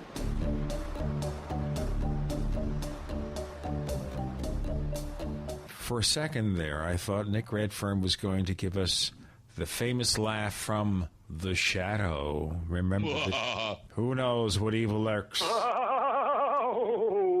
in the heart of men? The Shadow knows. Oh, well. Actually, I think that Alec Baldwin did a really good shadow laugh in that movie, which was otherwise a failure. We're talking about a reality here, The Real Men in Black, by Nick Redfern. The co-host is Chris O'Brien. I'm Gene Steinberg. We were exploring a question from Chris, and you were about to deliver your answer, Nick, when I rudely interrupted you. Sorry about that. That's all right. I'll just send the Men in Black around. I think you already have. Well, yeah, we're talking about Alexandra David Neal. She was born in 1868, and she was actually the first woman ever to be granted the title of a Lama in Tibet. And she actually lived for 100 years, so I guess, digging into tulpas wasn't too bad for her in the long term. She traveled wildly all across the Himalayas, and in 1932 she wrote a book called Magic and Mystery in Tibet. This sort of really opens us up to some of the work that Alexandra David Neal got involved in. And she became acquainted with the phenomena of the tulpa purely from, hanging out in the Himalayas in Tibet and understanding the nature of what it was to create one of these things. So she had a go at doing it. And what she said she actually did was to try to create, or she visualized in her mind, the image of like a friendly-looking, overweight monk, not unlike the sort of the Friar Tuck character in the Robin Hood films, as Hollywood portrays Friar Tuck. And she said that it was a lengthy, time-consuming, and actually draining process to try and create this image in her mind with a view to externalizing it. But she said eventually she would see what looked like this sort of jolly fat monk in her peripheral vision. She would look up or whatever from reading, and there would be this shadow in the corner of her eye, and then it would vanish in a second. But over time, it would hang around for 5 seconds, then 10, and it would become more substantial over time, as if it was gaining strength and gaining reality. What she said then happened was it became more ominous, that this sort of, its jolly character became sly and malevolent, its overweight form became sort of lean and muscular and powerful, and she felt that it was escaping from the confines of her mind and getting out of her control and actually becoming malevolent and resentful of her, possibly due to the fact that she created it. And the creator does have the ability, if they know how to reabsorb the tulpa. And of course, the tulpa, people who accept this sort of phenomena, the last thing it wants is to be reabsorbed. And she said she had like a tremendous battle to actually succeed in reabsorbing it. It was sort of, as she said it in her own words, it had become tenacious for life and didn't want to give it up. If some of these things do become tenacious for life and they don't give it up, and then they start, existing in our world out of our control, that may well explain why people have these weird experiences of fear-inducing entities turning up, exhausting the person and bleeding them dry, and then saying thank you very much and vanishing as mysteriously as they came. It may be the equivalent of us going out to a restaurant. That sounds crazy, but it may be that equivalent of, an emergency sugar fix for a diabetic when, energy runs low and it's time to feed again. We have another question here from one of our longtime forum posters, Mike, who is considered a paranormal master on the forum. Nick, I really enjoyed your recent stint on Dreamland and wonder if you would care to further elaborate on what you think of what we call death and how that may or may not have something to do with the phenomenon.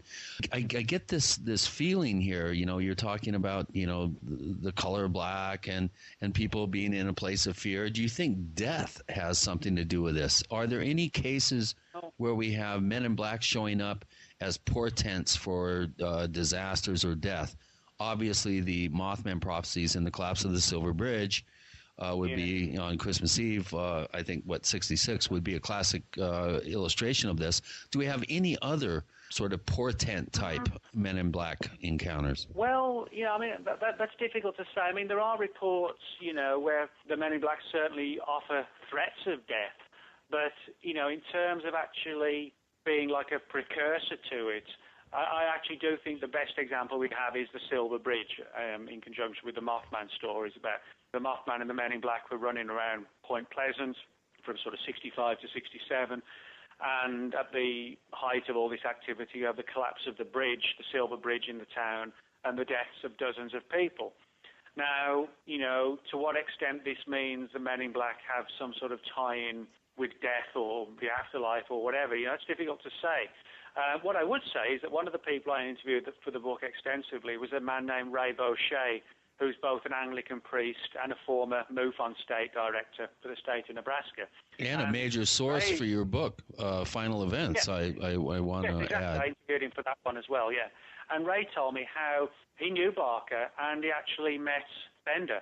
And he's dug deeply into the Men in Black mystery, and he believes, based around his sort of Christian belief systems, that the Men in Black, some of them, are sort of paranormal, occult, or possibly even demonic entities that sort of masquerade as the MIB as a means to get their grips into, I guess, susceptible people like Bender and, further open the human races, to a negative occult world, if you like, to sort of lure us in with like a dangling carrot, manifesting as UFOs and something exciting. And then, which did happen with Ben, he got in all excited and then it became wholly negative, just dominated by bad luck and ill health. So, that's not necessarily directly connected with what the postmaster question asked, but it does sort of relate to the idea that we could be dealing with, as Ray thinks, negative entities that, don't have our best interests at heart. Well, here's another question from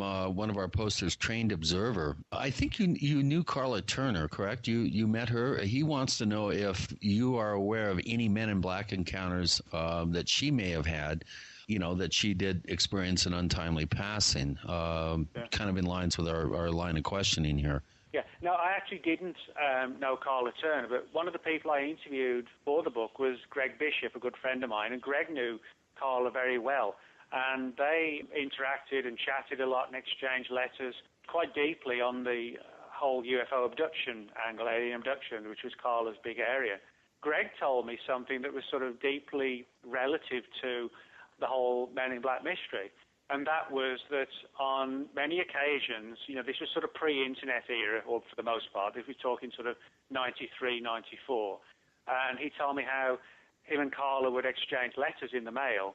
And when the letters would arrive at his end and at her end, they were always open and tampered with and being resealed, but in a fashion where it was obvious that whoever had done it in such a way as to let both Greg and Carla know that their letters had been opened. It wasn't done carefully. It was almost done as if to say, just to let you know, we're watching. In a cavalier fashion.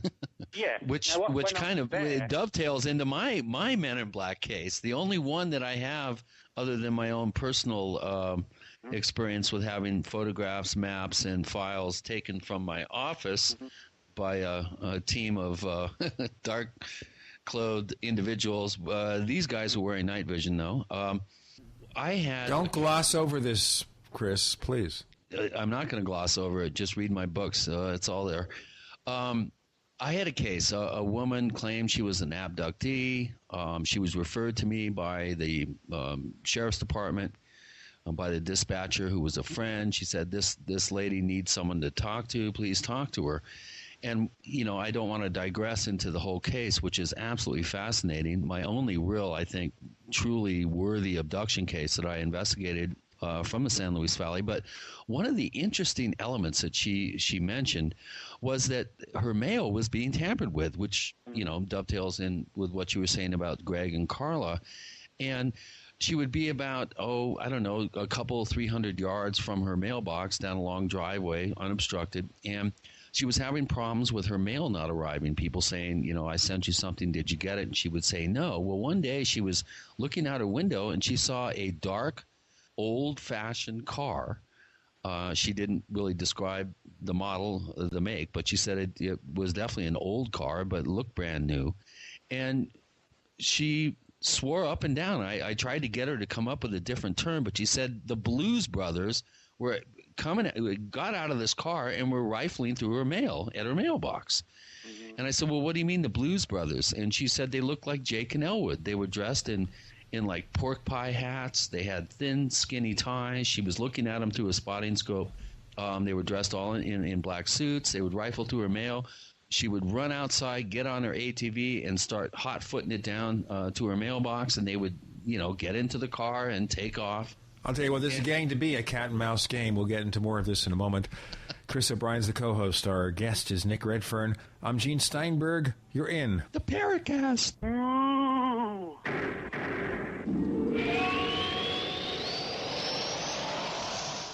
Hi, Ted Anderson announcing a great way to listen to radio on the telephone. By calling 760-569-7700, you'll be hearing GCNlive.com programs in seconds. Come to GCNlive.com, find your favorite host's dedicated phone number, and hear them 24/7. You heard me right. Every show has a dedicated phone number. Stop by GCNlive.com and bookmark their number today. And again, that's 760-569-7700.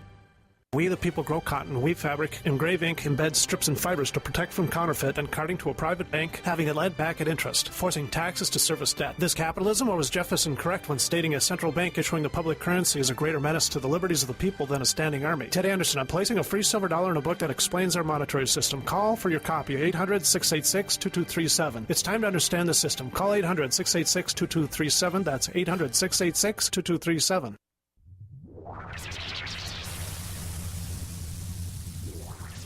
Welcome back to the Paracast, the gold standard of paranormal radio. And now, here's Gene Steinberg.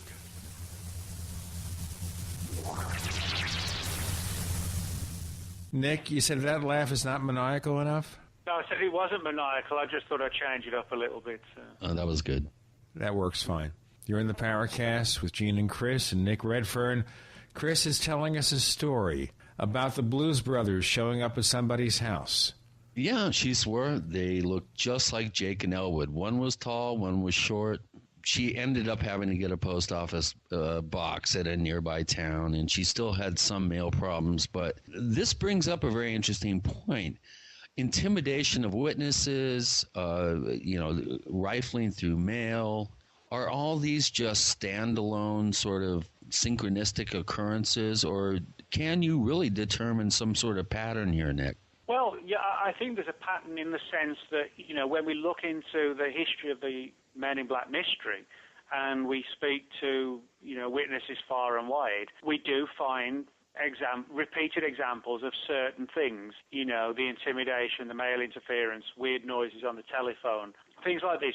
There are certain standards that appear in most MIB cases. It's not like every case is different and random, which is interesting and in some respects surprising, that it is so clear cut when you look into it, that we do find although it's filled with the subject's filled with absurdities, it's also filled with central aspects that don't seem to change. Yeah, we have some other questions here from the forum. I love this one. My question for Nick, this is from Span Mex Guy, who's been on the forum since January 2011. My question for Nick, how does one go about obtaining and perfecting a cool British accent? Thanks. Well, I guess getting it in the first place, just where you're born, that's how it happens. But I think maintaining it, I mean, joking aside, I think I've been in the U.S.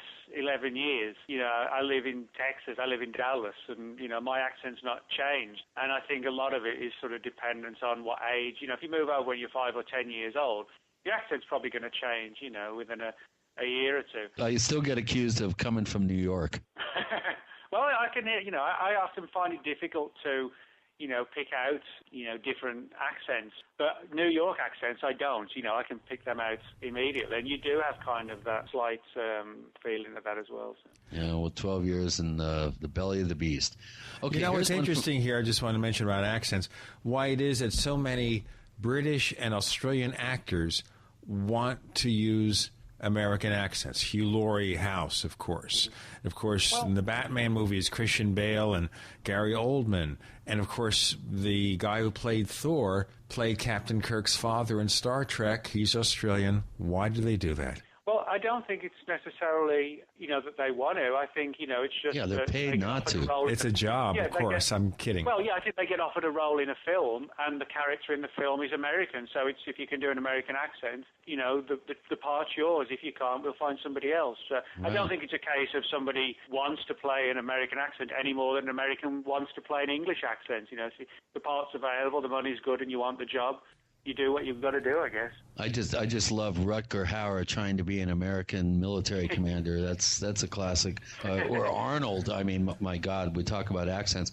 Okay, let's move on to another question. Here is a question from Boomerang, who, again, is another late arrival to the Paracast forums. But he asks a very interesting question, which, I'm interested to hear your answer on this. Nick, were there reports of MIB activity surrounding the Rendlesham incident?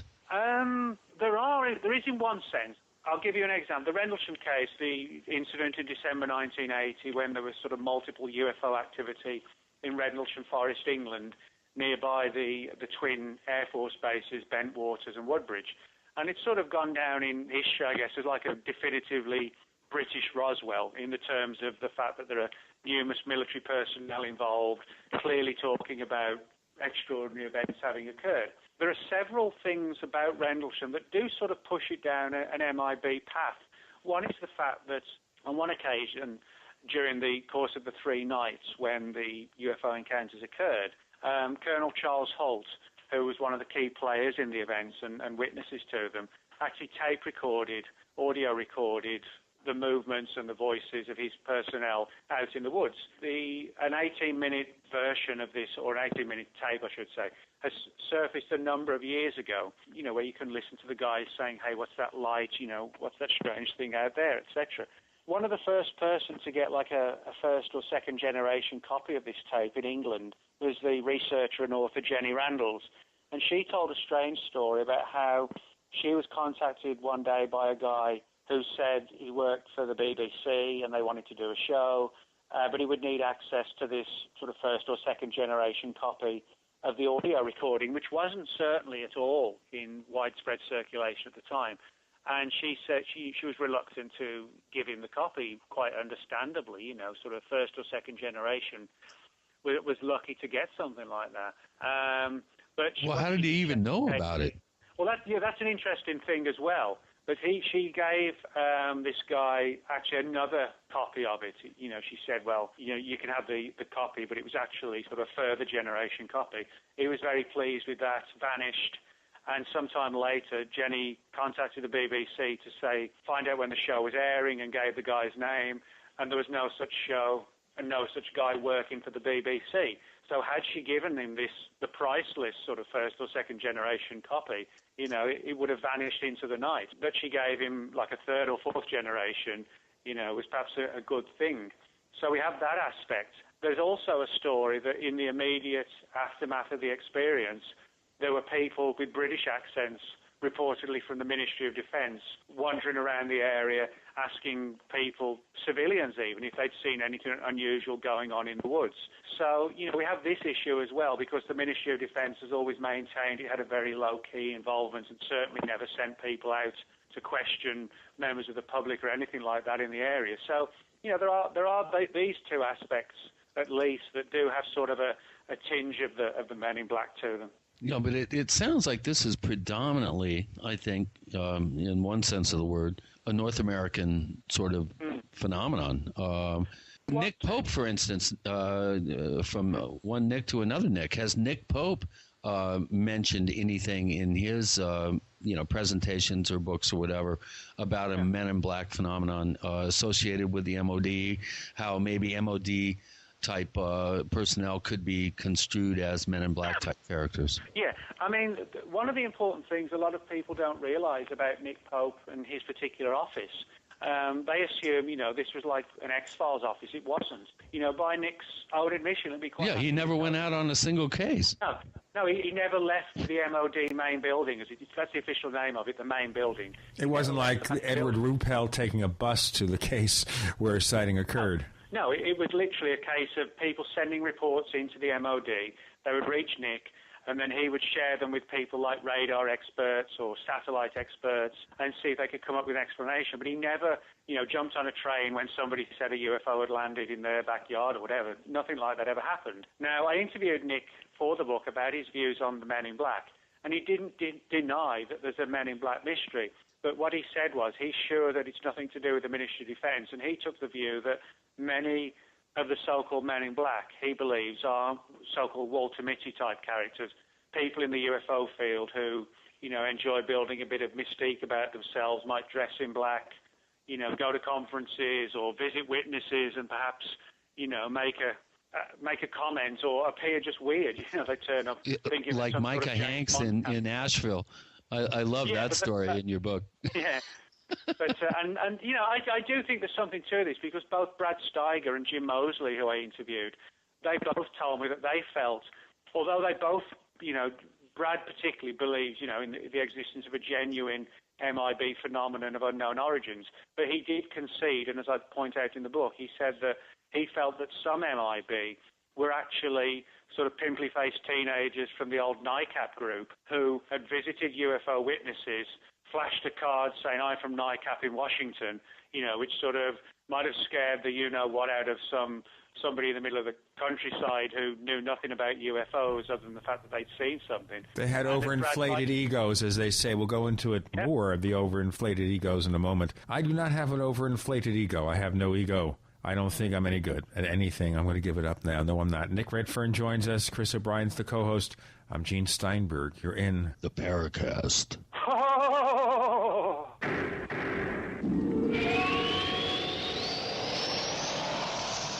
You expect professional service from your doctor, your accountant, and even the girl who takes your morning coffee order. Why not from your domain registrar, too? Namecheap.com provides stellar service with no sneaky upselling. We offer more features and security options for your website than there are ways to order a latte. And new domains come with WhoisGuard to protect your personal info. At Namecheap.com, you can get your domain for as low as $2.99. Now is a great time to get to know Namecheap.com. For 58 years, Fate has provided true reports of the strange and unknown. Fate brings you the latest in all aspects of the paranormal, like angels and miracles, psychic phenomena, ghosts, UFOs, and much, much more. To receive your complimentary Fate magazine, call now at 1-800-728-2730 or visit their website at www.fatemag.com. That's 1-800-728-2730. What are you waiting for? Your fate awaits. Again, the Congressional Budget Office sounds the alarm. This time warns of Greek-style U.S. debt crises. You heard me right. The GAO is drawing a parallel between the U.S. economy, its debt, and the current Greek economic meltdown. With the debt-to-GDP chart climbing into unfamiliar territory, the growing budget deficit will rise to unsupportable levels. Hi, this is Ted Anderson. The Federal Debt and Risk of Financial Crises document the CBO has published is a must-read for every American, covering the risk of continued deficit spending coupled with an aging population and the rising interest rates spell economic disaster. It's imperative that you get a copy of this document and study it for yourself. Call me today at 800-686-2237 and I'll send you a free copy. Again, call 800-686-2237 and ask for your copy of the CBO document. Once again, you need to read this government report. Call 800-686-2237. If you're concerned about radiation poisoning from Japan in the air, water, or food and can't find potassium iodide, go to RestoreYourHealthNow.com and choose Liquid Zeolite. Liquid Zeolite is hands down the best product to remove radiation from your body and safely removes toxins, heavy metals, boosts energy levels, and promotes a strong immune system. For fatigue, muscle weakness, headaches, memory loss, influenza, joint pain, or toxic radiation poisoning, use Liquid Zeolite from RestoreYourHealthNow.com. Liquid Zeolite is so powerful it was used to clean up contamination in Chernobyl, yet so gentle you won't even know you're taking it. Liquid Zeolite comes with a money-back guarantee but is only available at RestoreYourHealthNow.com. Learn how to get free bottles of Liquid Zeolite at RestoreYourHealthNow.com. That's RestoreYourHealthNow.com or call 800-880-9976. Call 800-880-9976 today and learn how to get free bottles of Liquid Zeolite.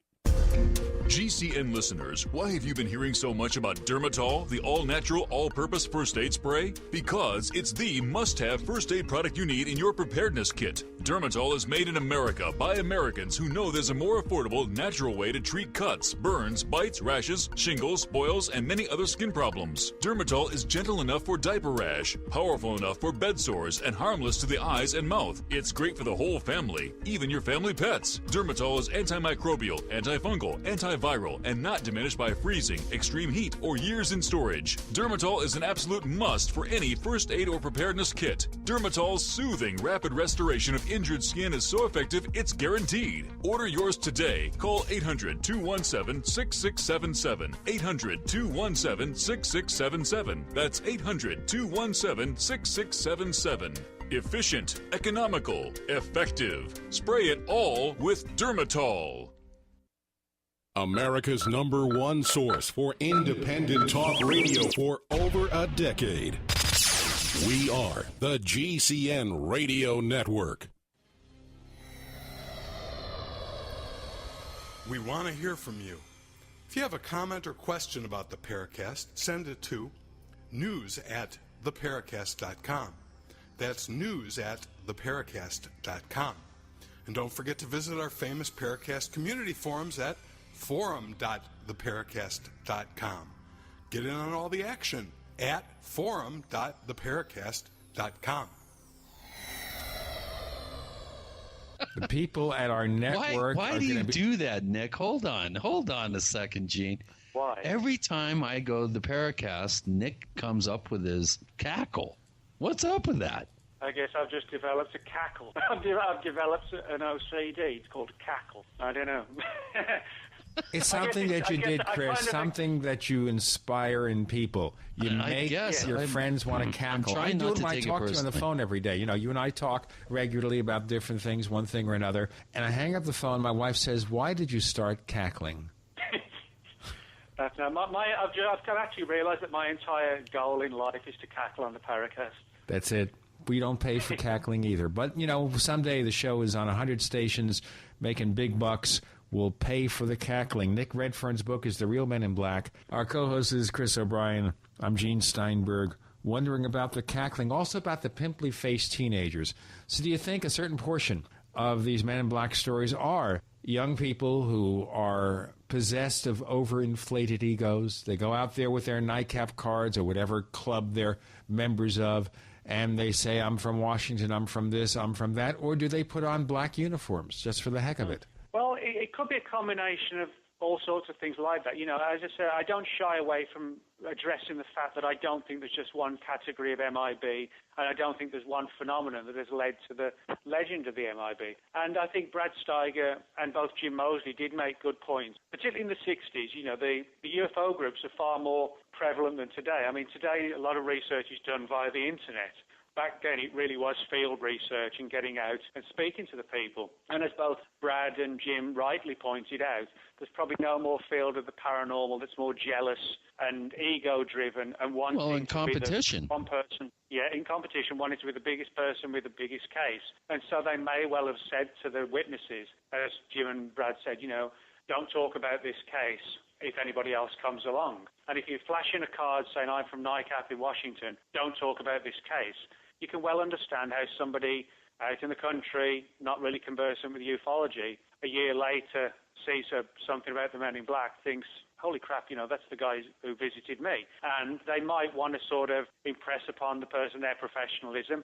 So instead of just turning up in a jeans and T-shirt, as I probably would, they wear a black suit and tie, which just amplifies that idea even more. And I don't think it's a significant part of the phenomenon, but I do think it may well have played a role in certain cases that have sort of stood the test of time in terms of people still talking about them, but I don't think it certainly can be written off just as that, but it may be a few significant cases do fall into that category. Yeah, but this may be a very important sort of subset of information here. What we're looking at here, at least in my interpretation, is the birth of a modern myth. These inconsequential, synchronistic events, perhaps it's a pimply-faced teenager showing up with makeup on and lipstick. I mean, there's a couple of really hilarious vignettes in your book about some of the appearances of these characters. But if somebody is going to investigate a case, let's say, and they want to, have some sort of proprietary over the case, and they warn people off, don't talk to anybody else, could we be seeing, I wouldn't say innocent, but almost an accidental creation of a popular modern myth? I mean, obviously, I'm not saying all Men in Black cases are of this ilk, but I think this may be a very important aspect of this whole mystery and this phenomenon, that misidentification of individuals with questionable motives in some sort of visitation type encounter with a witness could inadvertently be fueling this whole sort of snowball that's being a very black snowball in this sense that's rolling down the hill.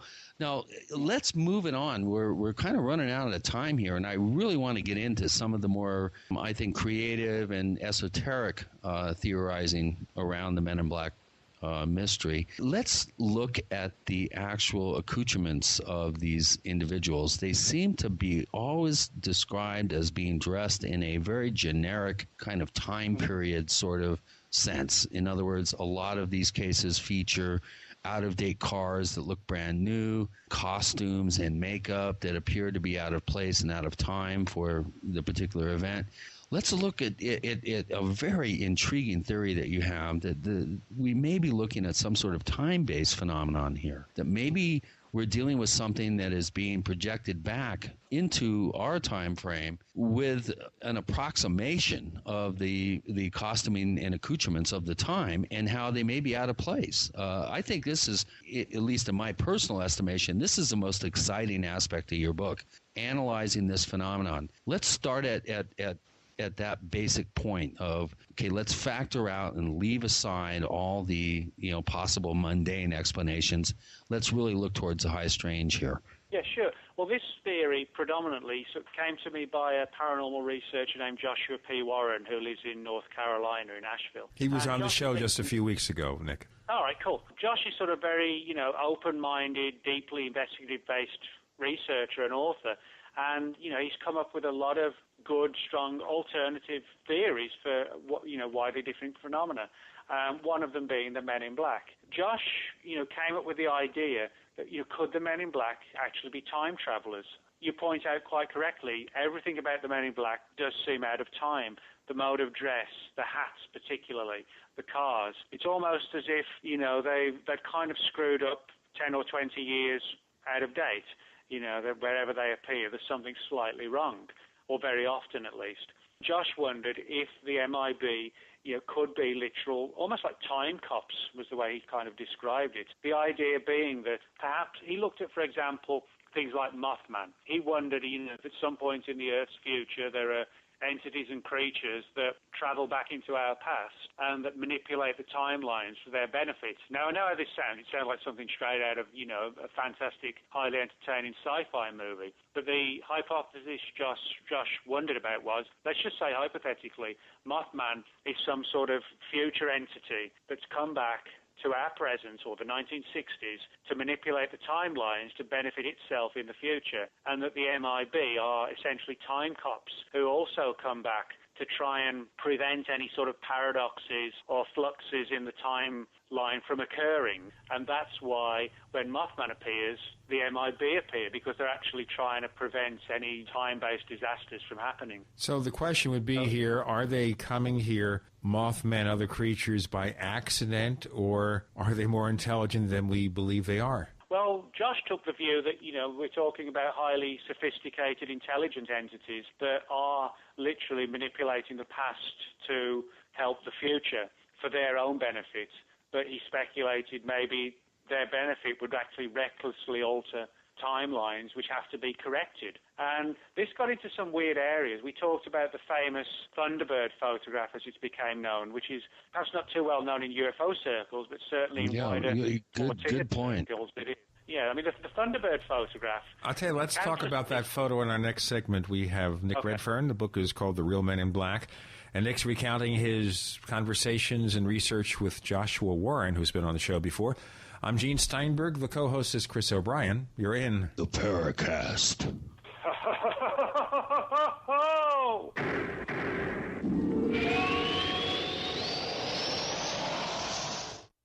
Graphic Converter is the image manipulation tool for the rest of us. It does not use any database. You get full control of all your files. Want to view the images of a folder? Drag it into Graphic Converter, and a powerful browser opens up to show your image files. You could use it for slideshows. You could use it to import images from digital cameras or from scanners. Need to do some image editing? You can do that too in Graphic Converter. Also print catalogs. Convert from so many formats I can't even list them. Download now to see if Graphic Converter is good for you, like 1.5 million other users. Guess what? You could save money when you buy Graphic Converter. Use the coupon code Night Owl. Use the coupon code Night Owl to get a special price for Graphic Converter. Go to lemkesoft.com. That's Lemke soft.com. Lemkesoft.com. Lemke soft.com.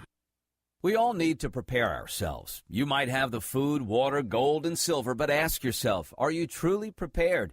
That's why you need to visit MaineMilitary.com.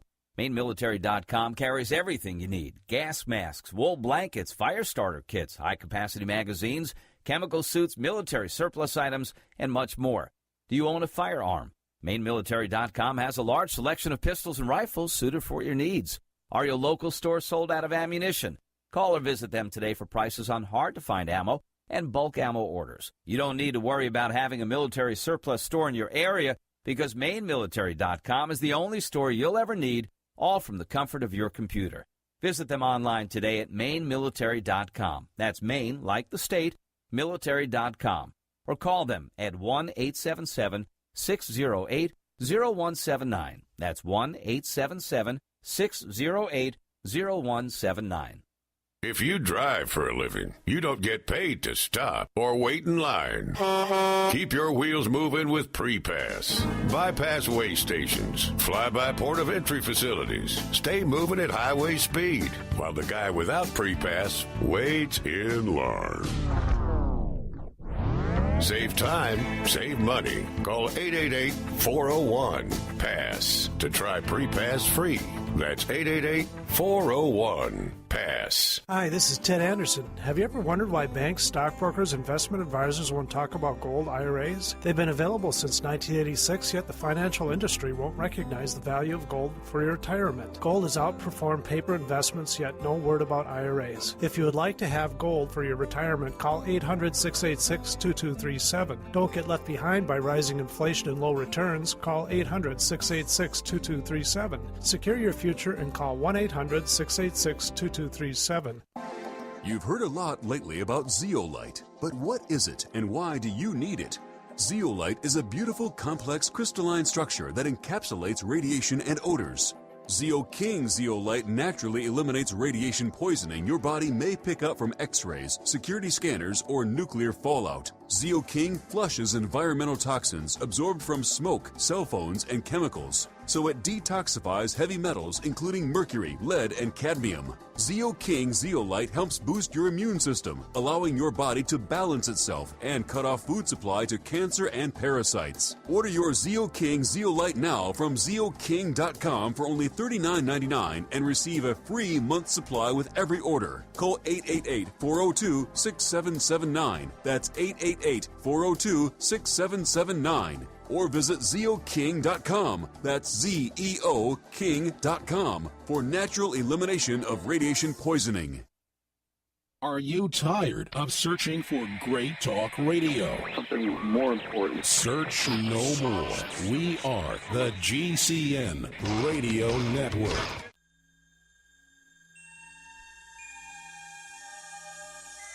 This is Jacques Vallée.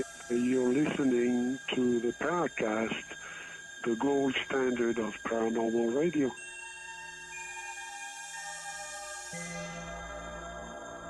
That is the best laugh we've ever had. In fact, you know what we're going to do? We're going to have the collected laughs. Yeah, you got to sample that one. Featured on an iTunes album. Just Nick Redfern laughing. That one. I tried to work hard on that one. You missed your calling, dude. You should have been a voiceover artist for like horror movies or something. Well, there's always time, I guess. Yeah, you're not that old yet. You have plenty of life left.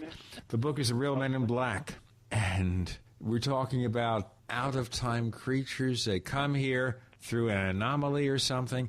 It sounds like a cross between the movie Time Cop, where Jean-Claude Van Damme comes back into time to change what Ron Silver did to destroy the planet or kill his wife or something. And then we have the TV show, the British TV show from the BBC, where we see them having anomalies show up all over the place.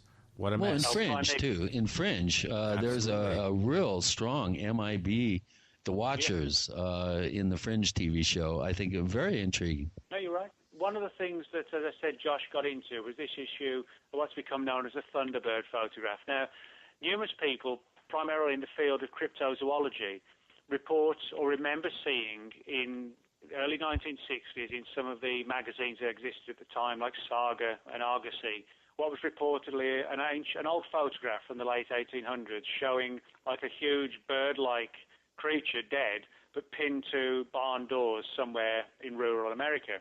Literally dozens and dozens of researchers and famous authors have said, you know, we saw this photograph, we read the story, and yet today any attempt to find the magazine and the relevant photograph has just ended in complete failure. You know, it just cannot be found in any issue of any of the magazines. Yeah, what's up with that, Nick? What's up with that? Josh wondered, granted it's speculation, but he wondered if the picture really did appear, but there was some sort of worry over a time paradox concerned, and in his scenario, the men in black go back, they confiscate the picture before it can appear in the magazine, and so they create like a paradox where people in one timeline remember seeing it, but then when the men in black have meddled with the timeline, the picture and the relevant article never actually appeared, but it didn't wipe out the present in the sense that the people... Right, in the people's memories. Yeah, people today recall seeing it, but the past has been meddled with to a point where that's gone. You know, so this is sort of like an interesting twist on the time paradox, that if you change the past, it doesn't necessarily totally alter the present to the extent where people can remember things that occurred in the past. But when we go back and try and verify them, there's no evidence it ever occurred. So it's basically an imperfect process here. We can change some things. We can change maybe the actual event. But if people experience that event, they still have it in their memory banks, and they can just chalk it up to, well, okay, I didn't remember it properly, that's all. Oh, boy, I tell you, this is grist for the Paracast Forum. Oh, yeah, this starts 1,001 discussions. I'm sure. Well, yeah, I mean, and again, it's an interesting theory, and I think when we look at things like the Thunderbird photograph, and we look at the fact that the MIB everything about them just smacks of outdated history and mistaken, the wrong clothes at the wrong time. But Josh did wonder, and I think this is actually a very good point he put forward. He's like, if you're a time cop or a time traveler and you have to operate in 2011 or 1980, 1960, 1940, 1920, what's the one mode of dress you could probably get away with wearing in all those periods? It would be the black suit. You can't turn up in 1920 wearing a Metallica T-shirt, and combat boots, in the same way that you're not going to turn up in 1985 wearing like a Confederate uniform or whatever. But you could conceivably turn up in the black suit in all those periods and move amongst people and get the job done without attracting too much attention, apart from the occasional person saying, who the hell's that weird guy? Why's he got a fedora on? But otherwise, they could pass unnoticed. And I think that's a very good point, that the uniform, if you like, of the black suit does act as good camouflage, whatever year within the last 100 years or so you wanted to pretty much travel amongst. Well, and that also brings into question the whole idea of the make and model of the cars that they are consistently reported driving. I think in England, they're old Jaguars, mostly in the United States, they're either Lincolns or most often Cadillacs, but they seem to be brand new, but of decades old model. Yeah, that's exactly what you get. That's sort of a paradox in itself. I mean, you often see old cars, people devotees of old cars who like to restore them. But, I mean, that's a different thing between seeing an old car that looks brand new. That's sort of a real paradox. And when you find different countries, having their own Men in Black with their own old black cars relevant to that particular country, you have to think, what is going on? Is this really some sort of time-related issue? And maybe that would have something to do with the fact that they're not really accustomed with our ways. If you're coming back centuries, kind of like us trying to talk to somebody in the 1500s and get away with it by pretending to be someone from that era. So basically, they kind of misjudge the car they need to bring over. So, something along those lines. And, of course, approximate. This also dependent on what the future's like. I mean, we're assuming in the future they've got full knowledge of the past. Well, let's say there's been some disaster in the future and they only have fragmentary knowledge of the clothing and the customs and everything of the 20th century. And they're forced to, go through a few old books that are left, and maybe there's not much else for them to look at, a few encyclopedias, and try and gain an idea of how they should go back and how they should dress and how they should talk. Yeah, and remember, listeners, hold on. Nick is postulating, potential theories here. Don't take this as gospel. He doesn't believe this. He's just presenting some critical analysis here, which Nick, I totally, I support and respect this particular analytical thread here. But you know darn well that the skeptics are going to look at this line of reasoning and just go nuts. We don't really have anything to back this up except for the, circumstantial evidence that we have from, the last 5 decades of case histories. So how do you reconcile this? How do you talk about this particular theory or any sort of paranormal, and we haven't even talked about occult theories, but any sort of theory that flies in the face of a hard-boiled, debunker skeptic type? Sure. Well, I mean, what I always stress to people, is that if I write a book and I address theories, are the Men in Black aliens, government people, time travelers, occults? Is it a combination of several factors? I stress that what I'm presenting are theories because, number one, it would be arrogant to presume we know what the Men in Black are. In the same way, it's arrogant for somebody to say Bigfoot is a flesh and blood animal when we have not a single case ever of Bigfoot ever being shot or killed. That's a whole show right there, dude. Yeah, so I think, it would be arrogant on the one hand, and it would also be incorrect for me to say, that we've actually solved the Men in Black mystery. We haven't. What we have, I'm absolutely convinced, is evidence that there is a real Men in Black mystery. But because it's so elusive and weird, we're forced to look at scenarios and theories. But providing you tell the reader that you're presenting a theory and you're not trying to deceive them by passing it off as hard facts and evidence, I think that's okay. You know, as long as the reader realizes that what I'm doing, and as I point out in the book, these are the theories of people who've looked deeply into the mystery, and this is what they've concluded as a possibility, not that they're like hammering on the pulpit saying this is 100% fact. No, it's a theory to muse upon that might explain a genuine mystery.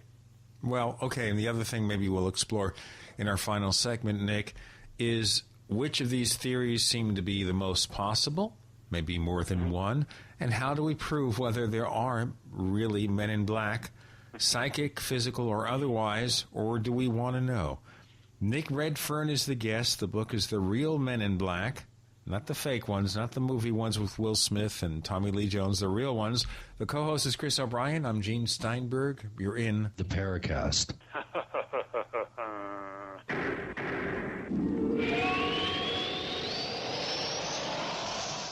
So here's what happened. I was placing an order online. The site went down. It just stopped responding. It took hours before it returned, but I had already placed the order with another company. If your site goes down, you could lose business. And if you have a business or personal site, you'll want to know it's easy to run and it will stay online. At iWeb, your site is hosted on one of the most reliable networks in the world. Check it out. iWeb.com. That's iWeb.com. For 58 years, Fate has provided true reports of the strange and unknown. Fate brings you the latest in all aspects of the paranormal, like angels and miracles, psychic phenomena, ghosts, UFOs, and much, much more. To receive your complimentary Fate magazine, call now at 1-800-728-2730 or visit their website at www.fatemag.com. That's 1-800-728-2730. What are you waiting for? Your fate awaits. Normal blood pressure, naturally. How would that make you feel? I'm Don from New Mexico. January of 2000, I had a heart attack. Then my real health began going downhill, and I had high blood pressure, high blood sugar, poor vision, and I really wasn't sleeping well. I was a mess, pretty much. Don reports dramatic improvements with Heart and Body Extract. I started taking Heart and Body Extract, and from within a few days, I started sleeping a lot better. My blood pressure normalized, my blood sugar normalized, and my sleep really did improve. Experience these benefits and more when your body gets what it needs with the assistance of Heart and Body Extract. Order at hbextract.com or call 866-295-5305. That's hbextract.com or call 866-295-5305. And folks, I did not expect this at all. By the 7th, 8th, and 9th day, I saw dramatic improvements from taking Heart and Body Extract. Details at hbextract.com or call 866-295-5305 for Heart and Body Extract. Hi, I'm Mark Craighead, founder of Crossbreed Holsters. I designed our top-selling holster, the Super Tuck Deluxe, to solve the problems of being poked, pinched, and gouged while carrying concealed. The Super Tuck Deluxe is the most comfortable, most concealable holster on the market today. We offer a 2-week free trial and a lifetime warranty. Visit us at crossbreedholsters.com. Don't forget, crossbreedholsters.com. 235 years ago, our forefathers signed the Declaration of Independence to escape tyranny and oppression. Today, there is a need to reinforce that declaration. What can we do to protect our health as a nation and in our homes from those who wish to control the quality of our air and water? To find out, you need to visit airandaqua.com right now or call 612-767-2777. You will receive a free copy of our Constitution, a newsletter, and bonus items. airandaqua.com. Purify your life today. We all know that Berkey Water Purification Systems are the most trusted name in water filtration. As an authorized Berkey dealer for over 6 years and serving thousands of satisfied customers, the Berkey Guy offers amazing specials for Berkey Water Filtration Systems. The Berkey Light Systems include a set of self-sterilizing and recleanable black purification elements that purify water by removing chlorine, pathogenic bacteria, cysts, and parasites to non-detectable levels and remove harmful chemicals such as herbicides and pesticides. Order the Berkey Light System today, complete with 2 black Berkey elements for only $231, and the Berkey Guy will ship your order free of charge. With the purchase of a Berkey Light, the Berkey Guy is also offering a set of fluoride and arsenic filters for only $39.99. That's over 30% off the retail price. Call the Berkey Guy at 1-877-886-3653. That's 1-877-886-3653. Or order online at goberkey.com. That's goberkey.com today. The GCN Radio Network, providing the world with hard-hitting talk radio. GCN. Great talk radio starts here.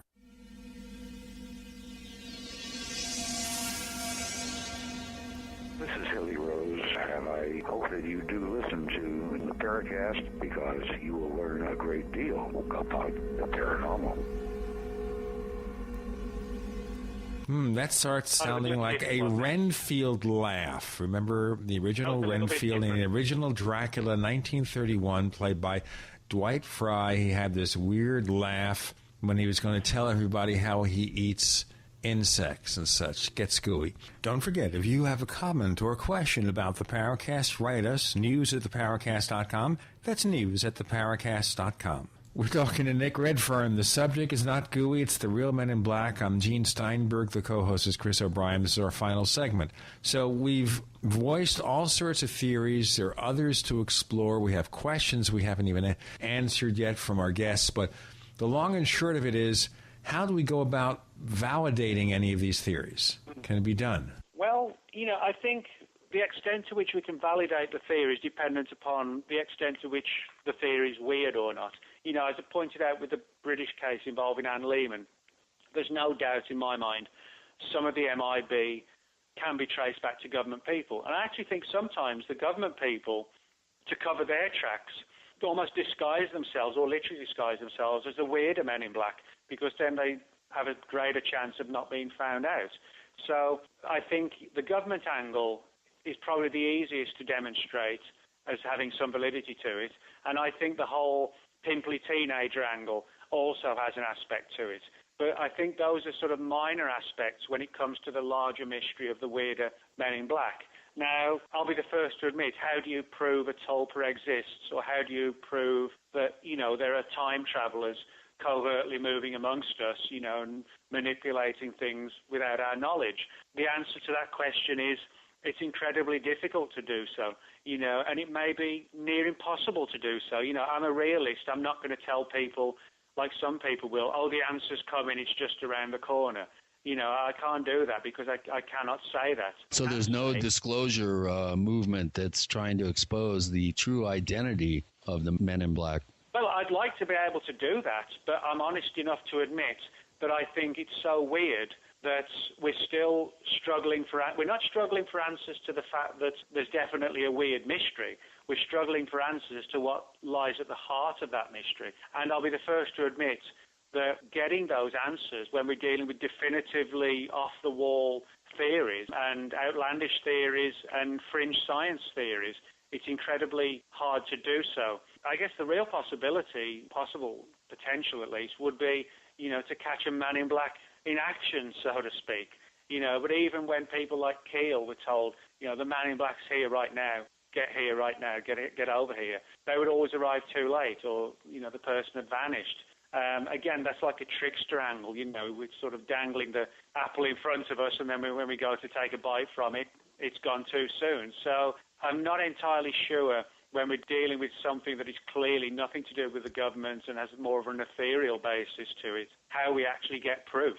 It is extremely difficult. Well, Nick, do you think that we're seeing a possible morphing of a Men in Black scenario into what is becoming increasingly more popular, and that is the black-eyed children? This is an angle that you didn't address in your book, and I'd like to quickly get your thoughts on how you think the dark or black-eyed children may possibly be somehow associated with the Men in Black phenomenon. Well, yeah, some people have addressed this, the idea, the black-eyed kids or hybrid children and things like this, the idea, could there be a connection? I think the one thing that's interesting about the Men in Black, if they're alien, if they're paranormal, whatever they are, they actually do look quite like us. There are some subtle differences, colour of the skin, they look very skinny, pale, pasty. They sometimes have, as people have described them and actually said, like thyroid eyes.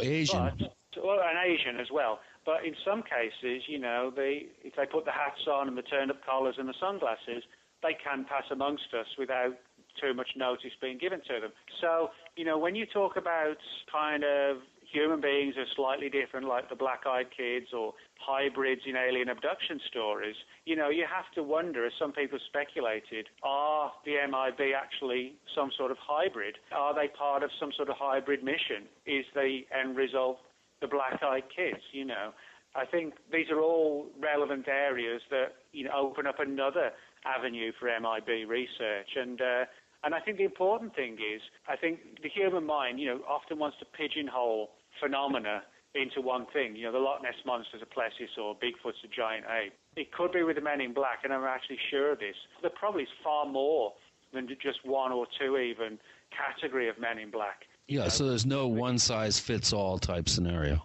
No, I think if you asked me to put me on the spot, I would say there are government investigators who are Men in Black. There are also government investigators who disguise themselves as the weirder Men in Black. Then there are the weirder Men in Black. Then there's the pimply teenagers. Then there are the Walter Mitties. Then there could be the occult ones. There could be time travelers. Maybe somebody's realized that the MIB motif is a very good one for a whole range of different operations. It's an umbrella sort of tag. What about the occult angle? We haven't really discussed that much. Quickly, why don't you give us a quick thumbnail sketch of the occult theory? Yeah. Well, a lot of people who've had MIB experiences afterwards, in the immediate aftermath, have had very weird runs of bad luck, ill health, even poltergeist activity in their homes. Poltergeist activity is actually a central part of a lot of Men in Black experiences. Albert Bender had it. I talk about a number of people in the book who had those experiences. A lot of MIB witnesses who were users of Ouija boards. And, you have to wonder, is there a connection? And people like Ray Boucher, who I interviewed for the book, actually, said words to the effect of, you start delving into Ouija boards and the occult, and you risk opening doorways to some of these negative entities. And Ray believes, again, when you go looking for these things, they realize and they get their grips into you. And maybe they even manifest in a fashion, that it sort of gets its grips into you even more. By that I mean that Ray believes that the really unknown aspects of the UFO phenomenon are literally demonic. And he feels that possibly this phenomena cloaks itself in the motifs of ufology, like the Men in Black and the Greys, as a means to entice us further into UFO research, when he actually believes what we're doing is opening ourselves more up to demons, and that the MIB are a sort of a manifestation of this demonic intelligence, but that is used in the MIB imagery to pull us in, because it's like exciting, intriguing imagery. Yeah, be careful what you wish for. Well, John Keel, of course, tried to bring us more towards his feeling of a demonic aspect in his latter years. Oh, yeah. I mean, Keel's work is sort of steeped in the occult and demonstrating similarities between occult activity, UFO activity. I mean, for example, you look at alien abductions. Somebody wakes up in the morning after an encounter with an alien. They have weird marks on their skin, etc. They feel exhausted. You can find countless accounts in religious texts about people, meeting demons, and the demon, leaves its imprint on the person's body. They have strange activity in the house. There's not that much difference. You can find a lot of similarities and crossovers. And I think Keel, whether people agree with him or not, was an important person because he demonstrated the clear and undeniable crossovers and parallels between things like UFO encounters, fairy encounters, goblins, trickster-like phenomena, where there's clearly some sort of underlying, in my view at least, underlying originating source, which is just pummeling us with different imageries, scenarios, creatures, beasts, aliens, MIB. Right, and the whole tricksterish element we haven't even had time to discuss, which I personally feel is really important in this conversation. And Nick, we're going to have you back. You're one of our favorite people here at the Paracast. You're a guest co-host, and I think looking at the trickster element in this whole thing is almost worthy of a whole show in and of itself. And I want to thank you so much for all the work that you do. You're one of my favorite, I admire you, Rosemary Guiley, other people that publish, and really just you have 4 or 5 different websites that you're constantly adding material on. You're, I think, a bright light in this field. you are the guy, and anything that we can do to help you. I'll tell you what, the book is called The Real Men in Black. Nick Redfern, where do we find more of your stuff? NickRedfern.com or NickRedfernsBooks.blogspot.com. Okay, and Chris has a site, OurStrangePlanet.com. Our Strange Planet, currently being revised, revitalized, etc. From Chris and myself, special thank you to Nick Redfern. Thanks for joining us this week on the Paracast. Thanks, guys.